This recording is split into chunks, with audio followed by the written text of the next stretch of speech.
বলো, কেন ডেকেছো? এই তুমি আমার কেবিনে আসতে অনুমতি নিয়ে আসলে না কেন? মজা করা বাদ দিয়ে বলো, কেন ডেকেছো? হাতে অনেক কাজ আছে। এই ফাইলটা একটু ঠিক করে দাও। আচ্ছা, তুমি কি এখনো ছোট? খালি মোবাইলে এত কার্টুন দেখো কেন? ফাইলটা তুমি করতে পারো। আগে তো ঠিক মতো কাজ করতে, এখন করো না কেন? আমার কাজ করতে ভালো লাগে না, শুধু কার্টুন দেখতে ভালো লাগে। আগে করেছি, তখন তো বিয়ে হয়নি, এখন বিয়ে হয়েছে, তাই আমার কাজ সব তুমি করবে। তাহলে অফিসে আসো কেন? বাসায় বসে বসে কার্টুন দেখতে পারো না? আমি বাসায় বসে কার্টুন দেখবো আর তুমি অফিসে বসে মেয়েদের সাথে আড্ডা দিবে, সেটা কি আমি জানি না? এসব তোমার ভুল ধারণা। আমি কখনো মেয়েদের সাথে আড্ডা দেই না। কাজ করে শেষ করতে পারি না, মেয়েদের সাথে আবার আড্ডা দিব? তোমাদের মতো ছেলেদের আমার ভালো করে চেনা আছে। এখন কথা না বলে আমার ফাইলটা ঠিক করে দাও। ঠিক আছে, দিচ্ছি। একটু রাগ নিয়ে কথাটা বললাম, আর প্রেমা মুচকি মুচকি হাসছে। আমি প্রেমার সামনে বসে ফাইলটা ঠিক করতে লাগলাম। 10 মিনিটের মধ্যে কাজ শেষ হয়ে গেল। এই নাও তোমার ফাইল। আমি আমার কেবিনে যাচ্ছি। যাওয়ার আগে আমাকে একটা কিস করে যাও।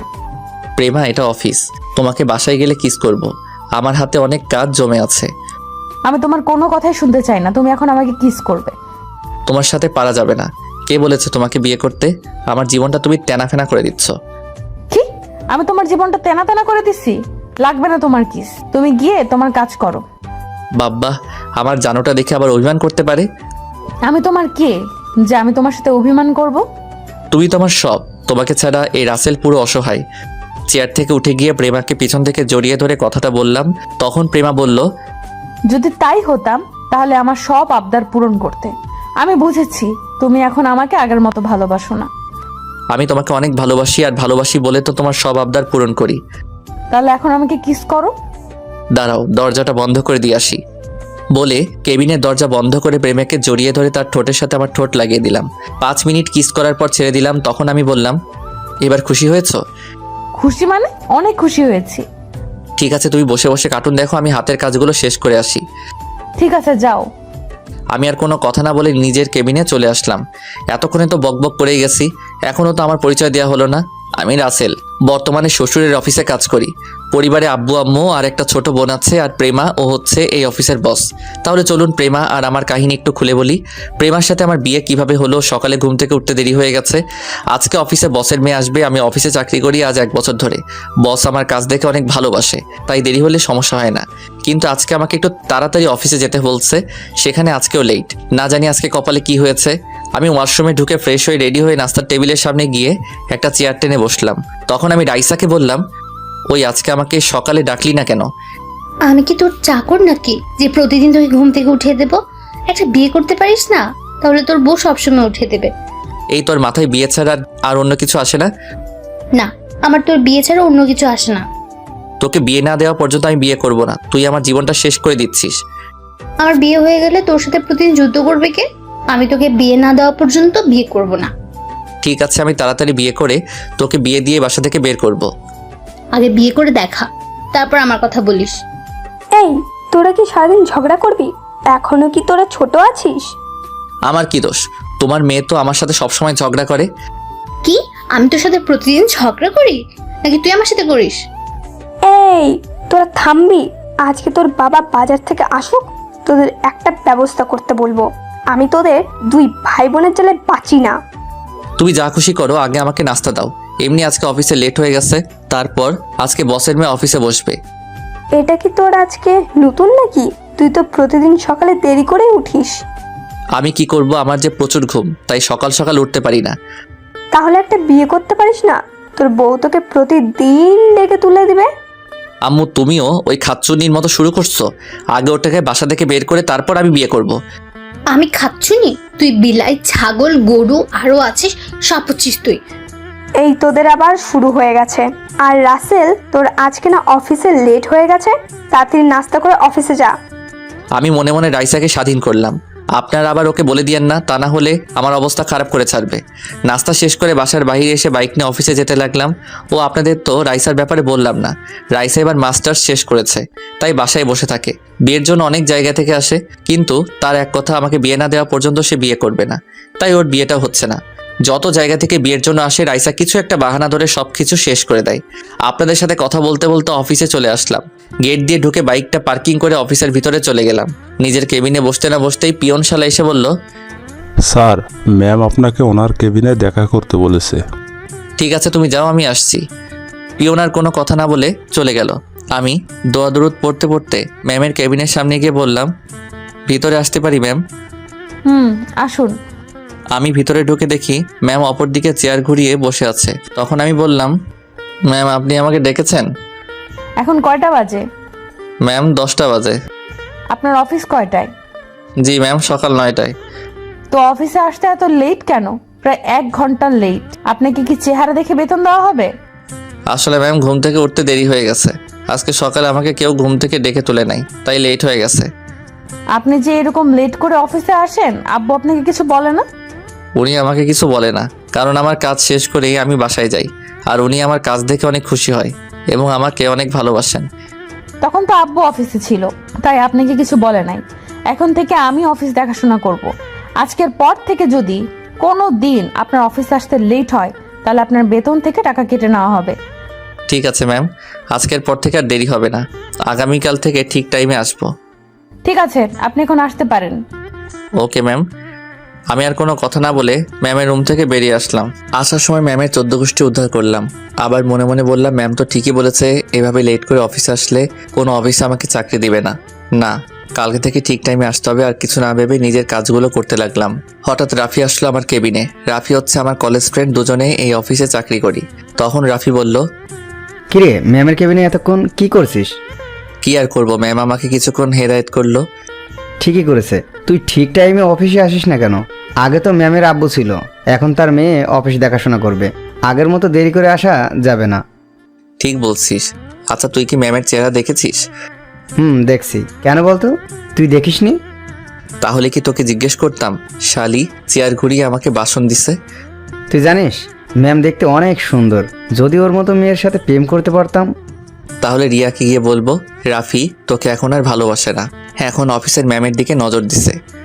না ভাই, তোর দোহাই লাগে, এমন কাজ ভুলেও করিস না। রিয়া আমাকে কাঁচা খেয়ে ফেলবে। আমি তোর সাথে মজা করছি। এখন কথা না বলে নিজের কাজ কর গিয়ে। রাফি আর কোনো কথা না বলে তার কেবিনে চলে গেল। আসলে রিয়া হচ্ছে রাফির গার্লফ্রেন্ডের নাম। রাফি আর রিয়া দুজন দুজনকে কলেজ লাইফ থেকে ভালোবাসে। রিয়া রাফিকে সবসময় চোখে চোখে রাখে, তাই রাফি রিয়ার কথা শুনে ভয় পায়। কলেজ লাইফে আমিও অনেক মেয়ের প্রপোজ পেয়েছি, কিন্তু মনের মতো কাউকে পাইনি, তাই কোনো মেয়ের সাথে আজ পর্যন্ত প্রেম করি নাই। কিন্তু কলেজের একটা মেয়ে আমাকে অনেকবার প্রপোজ করছে, কিন্তু আমি রাজি হইনি, কারণ মেয়েটা ছিল বড়লোক বাবার মেয়ে। তার নাম ছিল প্রেমা। তখন আমার বাবা একটা অফিসে চাকরি করত। তার বাবা আমার সাথে কখনো রাজি হবে না বিয়ে দিতে, তাই সবসময় তাকে এড়িয়ে চলছি। তো যাই হোক, আপনাদের সাথে কথা বলতে বলতে দুপুরে লাঞ্চ টাইমে হয়ে গেছে। আমি হাতের কাজ রেখে রাফিকে নিয়ে ক্যান্টিনে চলে গেলাম। দুজনে খাবার খেয়ে কেবিনে চলে আসলাম। তখন পিয়ন আমার কেবিনে আসলো। স্যার, ম্যাম আপনার ওনার কেবিনে যেতে বলেছে। কেন যেতে বলছে আপনি কি জানেন? না স্যার, শুধু বলেছে আপনাকে গিয়ে বলতে। ঠিক আছে, আপনি যান। পিয়ন আমার কেবিন থেকে বেরিয়ে গেল। আমি বসা থেকে উঠে ম্যামের কেবিনের সামনে গিয়ে বললাম, ম্যাম ভিতরে আসতে পারি? আসুন। আমি ভিতরে ঢুকে দেখি ম্যাম আবার চেয়ার ঘুরিয়ে বসে আছে। তখন আমি বললাম, ম্যাম আমাকে আপনি ডেকেছেন? ঠিক আছে। আপনি দুপুরে লাঞ্চ করেছেন? জি ম্যাম। খাবার কি নিজের কেবিনে বসতে বসতেই পিয়ন এসে বলল, আপনি আমাকে ডেকেছেন? ও ঠিক আছে, আপনি এখন আসতে পারেন। এটা বলার জন্যই ডেকে পাঠিয়েছিলাম। ও আচ্ছা, তাহলে আমি আসি। হুম। আমি আর কোনো কথা না বলে ম্যামের কেবিন থেকে বেরিয়ে নিজের কেবিনে চলে আসলাম। শালি আমাকে কথা বলার জন্য ডেকে পাঠিয়েছে, আমার খাবারগুলো হজম হতে দিল না। আচ্ছা, আমি একটা জিনিস ভেবে পাচ্ছি না, ম্যাম আমাকে ওনার চেহারা দেখায় না কেন? ম্যাম কি লজ্জা পায়? না না, আমি কি ভাবছি, রাফি তো বলল ম্যামের চেহারা দেখছে, তাহলে আমাকে দেখাচ্ছে না কেন? দূর, না দেখালে নাই, আমি আমার কাজ করতে থাকি।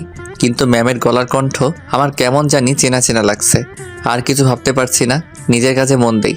তারপর নিজের কাজে মন দিলাম। বিকেলে অফিস ছুটি হওয়ার পর বাহিরে চলে আসলাম। রাফিকে বিদায় দিয়ে বাইক নিয়ে সোজা বাসায় যেতে লাগলাম। হঠাৎ রাস্তায় এক বন্ধুর সাথে দেখা হয়। তার সাথে কিছুক্ষণ কথা বলে বাসায় চলে আসি। কলিং বেল চাপ দেওয়ার পর রাইসা এসে দরজা খুলে দিল। কিরে, তোর অফিস থেকে আসতে তো দেরি হলো কেন? আর বলিস না, আসার সময় রাস্তার পাশে দেখি হালিম বিক্রি করে। দেখে লোভ সামলাতে পারলাম না, তাই বসে 2 বাটি খেয়ে আসলাম। তুই একা একা খেলি, আমার জন্য আনলি না?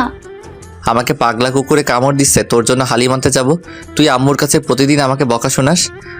আরে এটা শয়তানি করে, তুই কি বুঝিস না? আমি চলে গেলে তোর সাথে কেউ দুষ্টুমি করবে না। কথাটা রাইসা মন খারাপ করে বলছে। আমি ওর মন খারাপ করা দেখে তার জন্য যে হালিম এনেছি তা ওর সামনে ধরে বললাম, এই পাগলি বোন আমার, তোর এই ভাই কি কখনো তোকে ছাড়া কিছু খেয়েছে? তুই জানিস না তোর এই ভাই অনেক ভালোবাসে? রাইসা আমার কথা শুনে জড়িয়ে ধরে কান্না করে দিল। তখন রাইসা বলল, ভাইয়া তুই আমাকে এত ভালোবাসিস? রে পাগলি, তোর সাথে তো আমি ইচ্ছে করে দুষ্টামি করি। ঠিক আছে, এখন ভেতরে আয়। আর কোনো কথা না বলে ভিতরে ঢুকে নিজের রুমে চলে গেলাম। ওয়াশরুমে ঢুকে ফ্রেশ হয়ে বিছানায় শুয়ে মোবাইল টিপতে লাগলাম। আসলে বন্ধুর সাথে কথা বলে আসার সময় হালিম দেখে লোভ সামলাতে পারি নাই, তাই আমি 2 বাটি খেয়ে রাইসার জন্য 2 বাটি নিয়ে আসলাম। আব্বু আম্মু আবার হালিম খায় না, আমার রাইসার হালিম অনেক পছন্দ।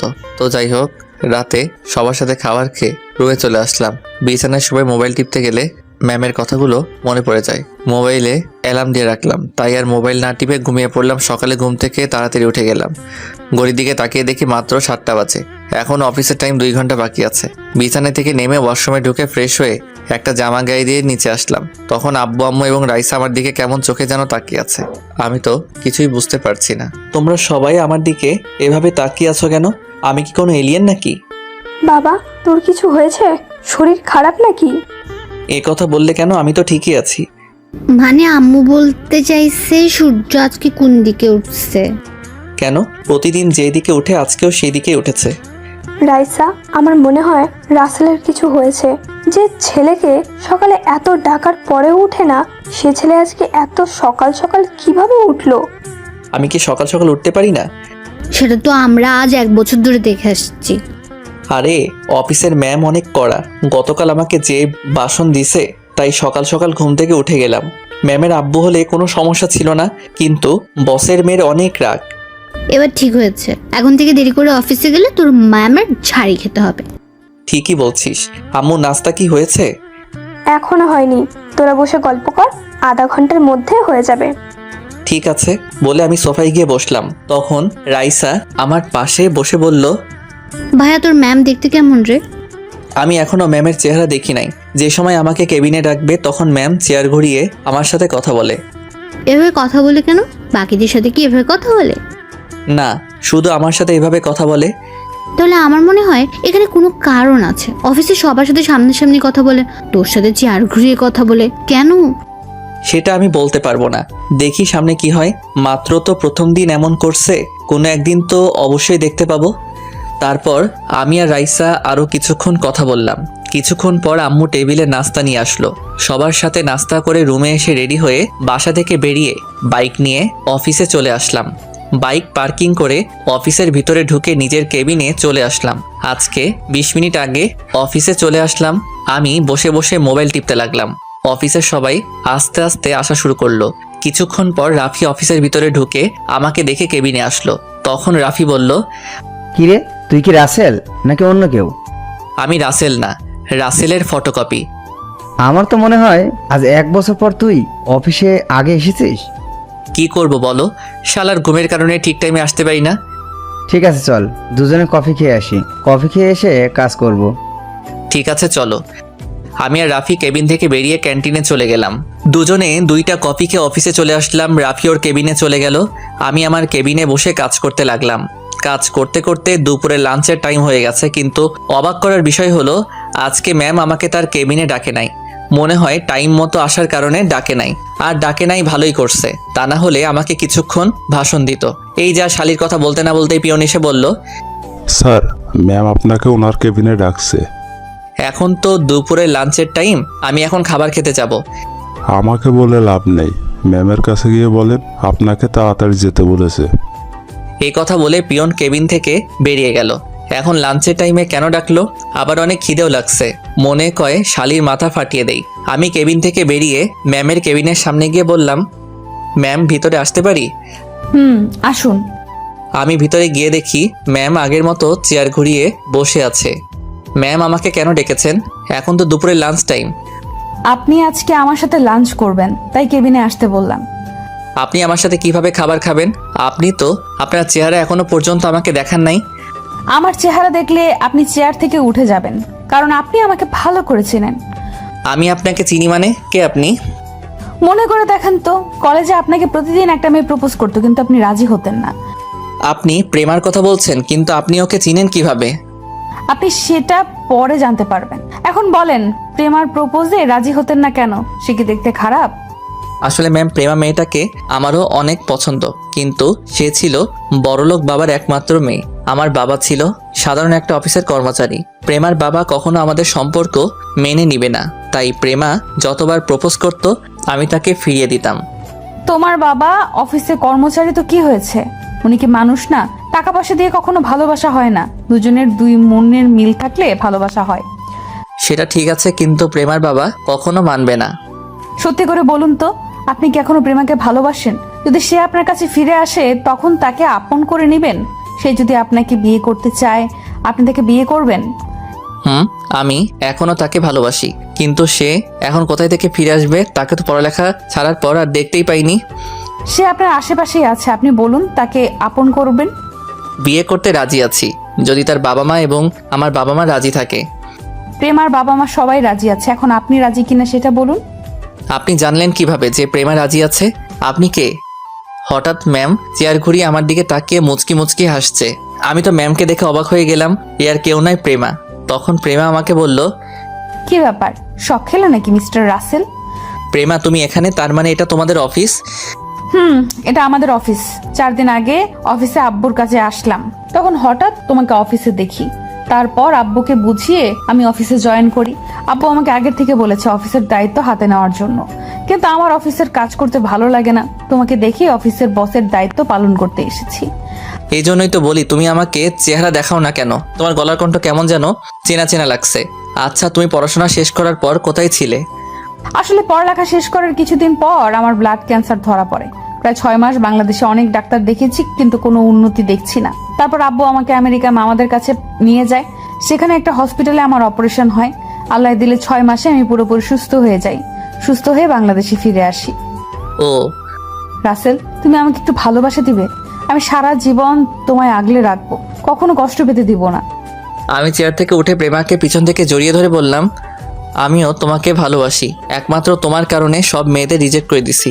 আমি তোমাকে প্রথম দিন কলেজে দেখে পছন্দ করে ফেলি, কিন্তু যখন শুনলাম তুমি বড়লোক বাবার একমাত্র মেয়ে, তখন পিছিয়ে গেলাম। তুমি জানো আমি আব্বুর কাছে তোমার ব্যাপারে সবকিছু খুলে বসছি। আব্বু তোমার কথায় অনেক খুশি। আব্বু তোমার মতো একটা ছেলে খুঁজছে আমার জন্য। তাহলে তো আর কোনো সমস্যা নেই, কিছুদিন পরে তোমাকে বিয়ে করে বাসায় নিয়ে যাব। ঠিক আছে, লাঞ্চ টাইম তো শেষ হয়ে গেছে, তুমি ফ্রেশ হয়ে আসো। আজকে তোমার জন্য নিজ হাতে বিরিয়ানি বানিয়ে নিয়ে আসলাম। ওকে, আমি ফ্রেশ হয়ে আসছি বলে ওয়াশরুমে ঢুকে ফ্রেশ হয়ে আসলাম। প্রেমা আমার সামনে একটা টিফিন বক্স দিল।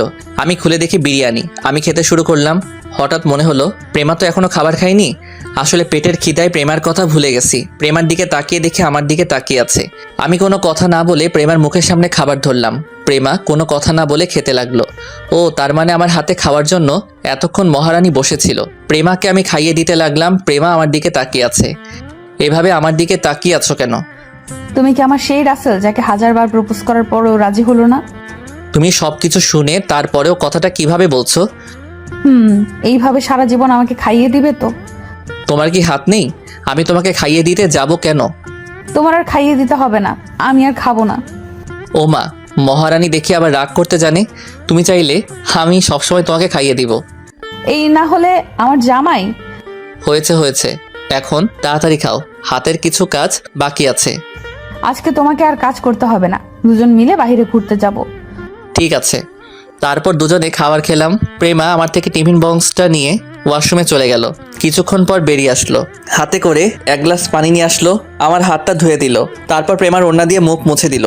তারপর কিছুক্ষণ রেস্ট নিয়ে প্রেমা আর আমি অফিস থেকে বেরিয়ে বাইক নিয়ে ঘুরতে গেলাম। প্রেমা আমাকে পিছন থেকে জড়িয়ে ধরে আছে। রাত 9টার সময় বাসায় ফিরে আসলাম। প্রেমাকে তাদের বাসার সামনে নামিয়ে দিয়ে আমার বাসায় চলে আসলাম।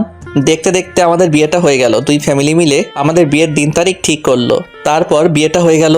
বিয়ের 1 মাস পর থেকে প্রেমা অফিসে বসে, এতে আব্বু আম্মু কিছু বলে না। তারা চায় আমি আর প্রেমা মিলে অফিসটা চালাই। এরপর থেকে প্রেমা অফিসে বসের দায়িত্ব পালন করে, কিন্তু তার সব কাজ আমার হাতে করাই। প্রেমা সারাদিন অফিসে বসে ছোট বাচ্চাদের মতো কার্টুন দেখে। এই ছিল অতীতের কাহিনী। এবার বর্তমানে আসা যাক। প্রেমার কেবিন থেকে বেরিয়ে আসতেই কারোর সাথে ধাক্কা খেলাম, কিন্তু আমি পড়ি নাই। যে আমার সাথে ধাক্কা খেয়েছে সে পড়ে গেছে। নিচের দিকে তাকিয়ে দেখি একটা মেয়ে, কিন্তু তাকে কখনো এই অফিসে দেখি নাই। তখন মেয়েটি উঠে এসে আমাকে একটা থাপ্পড় মেরে দিল। তারপর বলতে লাগলো, কুত্তার বাচ্চা, দেখে চলতে পারিস না? দেখে তো মনে হচ্ছে এই অফিসে কাজ করিস। আমি ইচ্ছে করে আপনাকে ধাক্কা দেই নাই। আর একটা কথা, আমার মা বাবাকে গালি দিয়ে কথা বলবেন না। যদি গালি দেয় তাহলে তুই কি করবি? তুই জানিস আমি চাইলে প্রেমাকে বলে তোকে এই অফিস থেকে বের করে দিতে পারি। আপনি বলে দেখতে পারেন, কোনো লাভ হবে না। আর একটা কথা, আপনি শুধু মেয়ে মানুষ দেখে আজকে বেঁচে গেছেন, তা না হলে আমার থাপ্পড়ের প্রতিশোধ আমি নিয়ে ছাড়তাম। তুই বেশি বেড়ে গেছিস, দাঁড়া, তোর চাকরি এক্ষুনি আমি খেয়ে দিচ্ছি। বলে মেয়েটার প্রেমার কেবিনে চলে গেল। আমি দাঁড়িয়ে না থেকে নিজের কেবিনে চলে আসলাম। একটা ফাইলের কাজ করতে আসি, হঠাৎ প্রেমা ফোন দিয়ে বলল তার কেবিনে একটু যেতে। আমি কেবিন থেকে বেরিয়ে সোজা প্রেমার কেবিনে ঢুকে গেলাম। ওই মেয়েটা আমাকে দেখে বলল, দেখছিস প্রেমা, কি অসভ্য ছেলে, তোর কেবিনে ঢুকতে অনুমতি নিয়ে আসলো না। আমি তোর কেবিনে আসার সময় এই ছেলেটা আমাকে ধাক্কা দিয়ে ফেলে দিচ্ছে। প্রেমা, আমি ইচ্ছে করে ওকে ধাক্কা দিয়ে ফেলে দেই নাই। তোমার কেবিন থেকে বেরিয়ে যেতেই ওনার সাথে ধাক্কা লাগে, তারপর উনি পড়ে যায়। তারপর আমার মা বাবাকে গালি দিছে এবং আমার গালে একটা থাপ্পড় মারছে। প্রেমা চেয়ার থেকে উঠে ওই মেয়েটা দুই গালে দুইটা থাপ্পড় মেরে দিল। ওই মেয়েটা গালে হাত দিয়ে বলল, প্রেমা, তুই আমার বান্ধবী হয়ে ওই ছেলের কথায় আমার গায়ে হাত তুললি? তো সাহস কি করে হলো ওর গায়ে হাত তোলার, আবার ওর আব্বু আমাকে গালি দেওয়ার? তুই জানিস ও কে? কেউ যার জন্য আমার গায়ে হাত তুললি? ও আমার স্বামী, আর তুই ওর গায়ে হাত তুলছিস? আমার শ্বশুর শাশুড়িকে গালি দিছস? আমি রাসেলের সম্বন্ধে ভালো করে জানি, ও কোনো মেয়েকে ধাক্কা তো দূরের কথা, কোনো মেয়ের হাতও তুলবে না। তুই শুধু আমার বান্ধবী দেখে আর কিছু করলাম না, তা না হলে উচিত শিক্ষা দিয়ে ছাড়তাম। সরি প্রেমা, আমি বুঝতে পারি নাই ও যে তোর স্বামী। আমি যদি তোর স্বামীকে আগেই দেখতাম তাহলে এমনটা হতো না। তুই আমাকে মাফ করে দে। আমার কাছে মাফ না চেয়ে রাসেলের কাছে ক্ষমা চা। ও যদি তোকে ক্ষমা করে তাহলে আমিও তোকে মাফ করে দিব। আপনি আমাকে ক্ষমা করে দেন, আমি আপনাকে চিনতে পারি নাই। আমি তোমাকে ক্ষমা করে দিছি। ভবিষ্যতে এমন কাজ আর কারোর সাথে করবেন না, তা না হলে তোমাকে পস্তাতে হবে, কথা মনে রাখিস। এই বলে আমি নিজের কেবিনে চলে আসলাম। তারপর বিকালে অফিস ছুটির পর গাড়ি নিয়ে প্রেমার জন্য অপেক্ষা করতে লাগলাম। কিছুক্ষণ পর প্রেমা অফিস থেকে বেরিয়ে আসলো। প্রেমা এসে আমার সাথে সামনের সিটে বসলো। তখন প্রেমা বলল, কি ব্যাপার, তুমি আমাকে নিয়ে আসলে না কেন? আমি মনে করছি ওই মেয়েটা তোমার কেবিনে, তাই আর যাইনি। আচ্ছা, মেয়েটাকে? ও হচ্ছে নদী, আমার সাথে হাই স্কুল লাইফ পর্যন্ত পড়েছে। আমরা দুজন বান্ধবী। এসএসসি পাশ করার পর তার আব্বু ওকে বাইরের রাষ্ট্রে পাঠিয়ে দেয়। তারপর পড়ালেখা শেষ করে দেশে এসে তাদের নিজের অফিস দেখাশোনা করে। ও, তাহলে ও আমাকে দেখে নাই? তোমার সাথে যোগাযোগ ছিল না? যোগাযোগ থাকলে কি আজকের এই ঘটনা ঘটতো? তাও ঠিক বলছো। তারপর আমি আর প্রেমা কথা বলতে বলতে বাসায় চলে আসলাম। আপনাদের একটা কথা বলে রাখি, প্রেমা বাসায় আসলে আব্বু আম্মুর সেবা যত্ন করা শুরু করে। বাসায় প্রেমা আমার সাথে তেমন শয়তানি করে না, অফিসে আমার অবস্থা খারাপ করে ফেলে। তার এসব পাগলামি আমার অনেক ভালো লাগে। বাসায় এসে কলিং বেল চাপ দিলাম। কিছুক্ষণ পর আম্মু এসে দরজা খুলে দিল। আমাদের দেখে আম্মু বলল, কি রে, তোরা এসেছিস? আম্মু, আম্মু তুমি দুপুরের ওষুধ ঠিক মতো খেয়েছো? খেয়েছি, আর আল্লাহ দিলে আমি এখন ভালো আছি। আমাকে তোর চিন্তা করতে হবে না। ঠিক আছে, এখন বলো আব্বু কোথায়? তোর আব্বু রুমে বসে কফি খাচ্ছে আর পেপার পড়ছে। ঠিক আছে রাসেল, তুমি রুমে যাও, আমি আব্বুকে দেখে আসছি। ঠিক আছে যাও। আমি আর কোনো কথা না বলে রুমে চলে আসলাম। প্রেমা আব্বুর রুমে চলে গেল। এবার দেখছেন প্রেমা বাসায় আসলে কি করে। আমি ওয়াশরুমে ঢুকে ফ্রেশ হয়ে বিছানায় শুয়ে মোবাইল টিপতে লাগলাম। রাতে সবার সাথে খাবার খেয়ে আমি রুমে চলে আসলাম। প্রেমা আব্বু আম্মুকে ওষুধ খাইয়ে দিয়ে আসবে, আর রাইসা তার এক বান্ধবী বিয়েতে গেছে, তাই ওর কথা বললাম না। কিছুক্ষণ পর প্রেমা রুমে ঢুকে দরজা লাগিয়ে বিছানায় এসে আমাকে জড়িয়ে ধরলো। এই আমি মা হতে চাই। আব্বু আম্মুর অনেক শখ দাদা দাদির রাগ শোনার। আগে রাইসার বিয়েটা হয়ে যাক, তারপর সব হবে। আমি তোমার কোনো কথা শুনতে চাই না, আমি বলছি মা হব। এখন তুমি ছেলে মেয়ে লালন পালন করতে পারবে? আমি পারবো, তুমি আমাকে একটা তোমার মতো ছেলে দাও। ঠিক আছে, কিছুদিন অপেক্ষা করো, তারপর তোমার সব আবদার পূরণ করব। ওকে, এখন আমাকে একটা কিস করো। ঠিক আছে, করছি। আমি প্রেমাকে জড়িয়ে ধরে তার ঠোঁটের সাথে ঠোঁট লাগিয়ে দিলাম। প্রায় 5 মিনিট পর ছেড়ে দিয়ে দুজন দুজনকে জড়িয়ে ধরে শুয়ে পড়লাম। আজ 5 দিন পর আমি রাতের খাবার খেয়ে রুমে শুয়ে মোবাইল টিপতে আসি। হঠাৎ রাইসা আমার রুমে আসলো। তখন আমি রাইসাকে দেখে বললাম, কিরে রাইসা, তুই আমার রুমে কিছু বলবি? রাইসা আমার পাশে বসে বলল, আসলে ভাইয়া, কলেজ লাইফ থেকে একটা ছেলের নাম রনি আমাকে ভালোবাসে, কিন্তু আমি তাকে ফিরিয়ে দিই। আমি তাকে বলছি আমি তাকে ভালোবাসতে পারবো না, কিন্তু সে আমাকে প্রতিদিন ভালোবাসার কথা বলে। আমার বান্ধবীর বিয়েতে রনি এসে আমাকে ভালোবাসার কথা বলেছে। ছেলেটা কেমন, ভালো নাকি খারাপ? ভাইয়া, ছেলেটা অনেক ভালো, আমার সাথে কখনো খারাপ কিছু করে নাই, শুধু ভালোবাসার কথা বলে। তোর কি রনিকে পছন্দ হয়? সেটাকে পছন্দ হয়, কিন্তু আমি ভালোবাসা বিশ্বাস করি না। আমি ওকে বলেছি আমার বাসায় বিয়ের প্রস্তাব নিয়ে আসতে। তখন সে কি বলেছে? রনি বলেছে তার আব্বু আম্মুকে রাজি করিয়ে কালকে আমাদের বাসায় আসবে। রনি বর্তমানে কি করে? রনি এখন তাদের অফিস দেখাশোনা করে। ঠিক আছে, কালকে তাহলে আসুক, আমি সব ব্যবস্থা করছি। ঠিক আছে ভাইয়া, আব্বু আম্মুর কাছে বলতে লজ্জা লাগে, তাই তোর কাছে বলেছি। সমস্যা নেই, আমি সব দেখছি, তুই রুমে যা। রাইসা আর কোনো কথা না বলে রুম থেকে বেরিয়ে গেল। আমি শুয়ে শুয়ে মোবাইল টিপতে লাগলাম। প্রেমা রুমে এসে দরজা লাগিয়ে আমাকে জড়িয়ে ধরে বলল, রাইসাকে দেখলাম রুম থেকে বেরিয়ে যেতে। কেন এসেছে রাইসা? তাহলে শোনো। তারপর রাইসা আমার সাথে কি বলেছে সবকিছু প্রেমাকে খুলে বললাম। তাহলে তো ভালোই, রাইসার বিয়ে হয়ে গেল, আমি তোমার কাছে একটা সন্তান পাবো। ঠিক আছে, দিব। তাহলে কালকে আর দুজন অফিসে যাব না, ম্যানেজার আঙ্কেলকে বলবো সবকিছু দেখে রাখতে। ওকে, ঠিক আছে। তারপর দুজন দুজনকে জড়িয়ে ধরে শুয়ে পড়লাম। এবার আপনাদের একটা কথা বলি, আমার আর প্রেমার বিয়ের পর এখনো প্রেমার সাথে গভীরে যাইনি, কারণ বিয়ের 2 দিন আগে থেকে আম্মু অসুস্থ হয়ে পড়ে। তাই বাসর রাতে প্রেমাকে বলেছি আম্মু সুস্থ না হওয়া পর্যন্ত আমরা গভীরে যাব না। প্রেমাও আমার সাথে একমত দিছে। এরপর আমাদের মাঝে কিছুই হয়নি। সব মেয়েরা চায় স্বামীর ভালোবাসা নিয়ে বেঁচে থাকতে, স্বামীর আদর পেতে, মা হওয়ার স্বপ্ন থাকে, কিন্তু প্রেমা আমার কথার বাহিরে একটা কথাও বলে না। সে বলছে আমি যেটা বলবো সে তাই করবে। প্রেমার মতো মেয়ে বউ হিসেবে পাওয়া অনেক ভাগ্যের ব্যাপার। তো যাই হোক, পরের দিন রনি এবং তার মা বাবা আমাদের বাসায় আসলো। তাদের সাথে কথা বলে বোঝাতে পারলাম তারা অনেক ভালো। রনি ছেলেটা দেখতে অনেক সুন্দর, কথাবার্তা অনেক ভালো। রনির আব্বু আম্মু রাইসাকে পছন্দ হয়েছে। এখন আমাদের বলছে তাদের বাসা এবং তাদের ব্যাপারে জেনে আসতে। এরপর তারা চলে গেল। পরের দিন আমি আব্বু রনিদের বাসায় গেলাম। তাদের বাসায় যাওয়ার আগে কিছু মানুষ থেকে তাদের বিষয় জিজ্ঞেস করলাম। সবাই তাদের ব্যাপারে ভালো বলছে। রনিদের বাসায় গিয়ে সবকিছু দেখলাম। আল্লাহ দিলে সবকিছু ঠিক আছে। রনির আব্বু আম্মুকে বলছি আমাদের বাড়িতে গিয়ে বিয়ের দিন তারিখ ঠিক করে আসতে।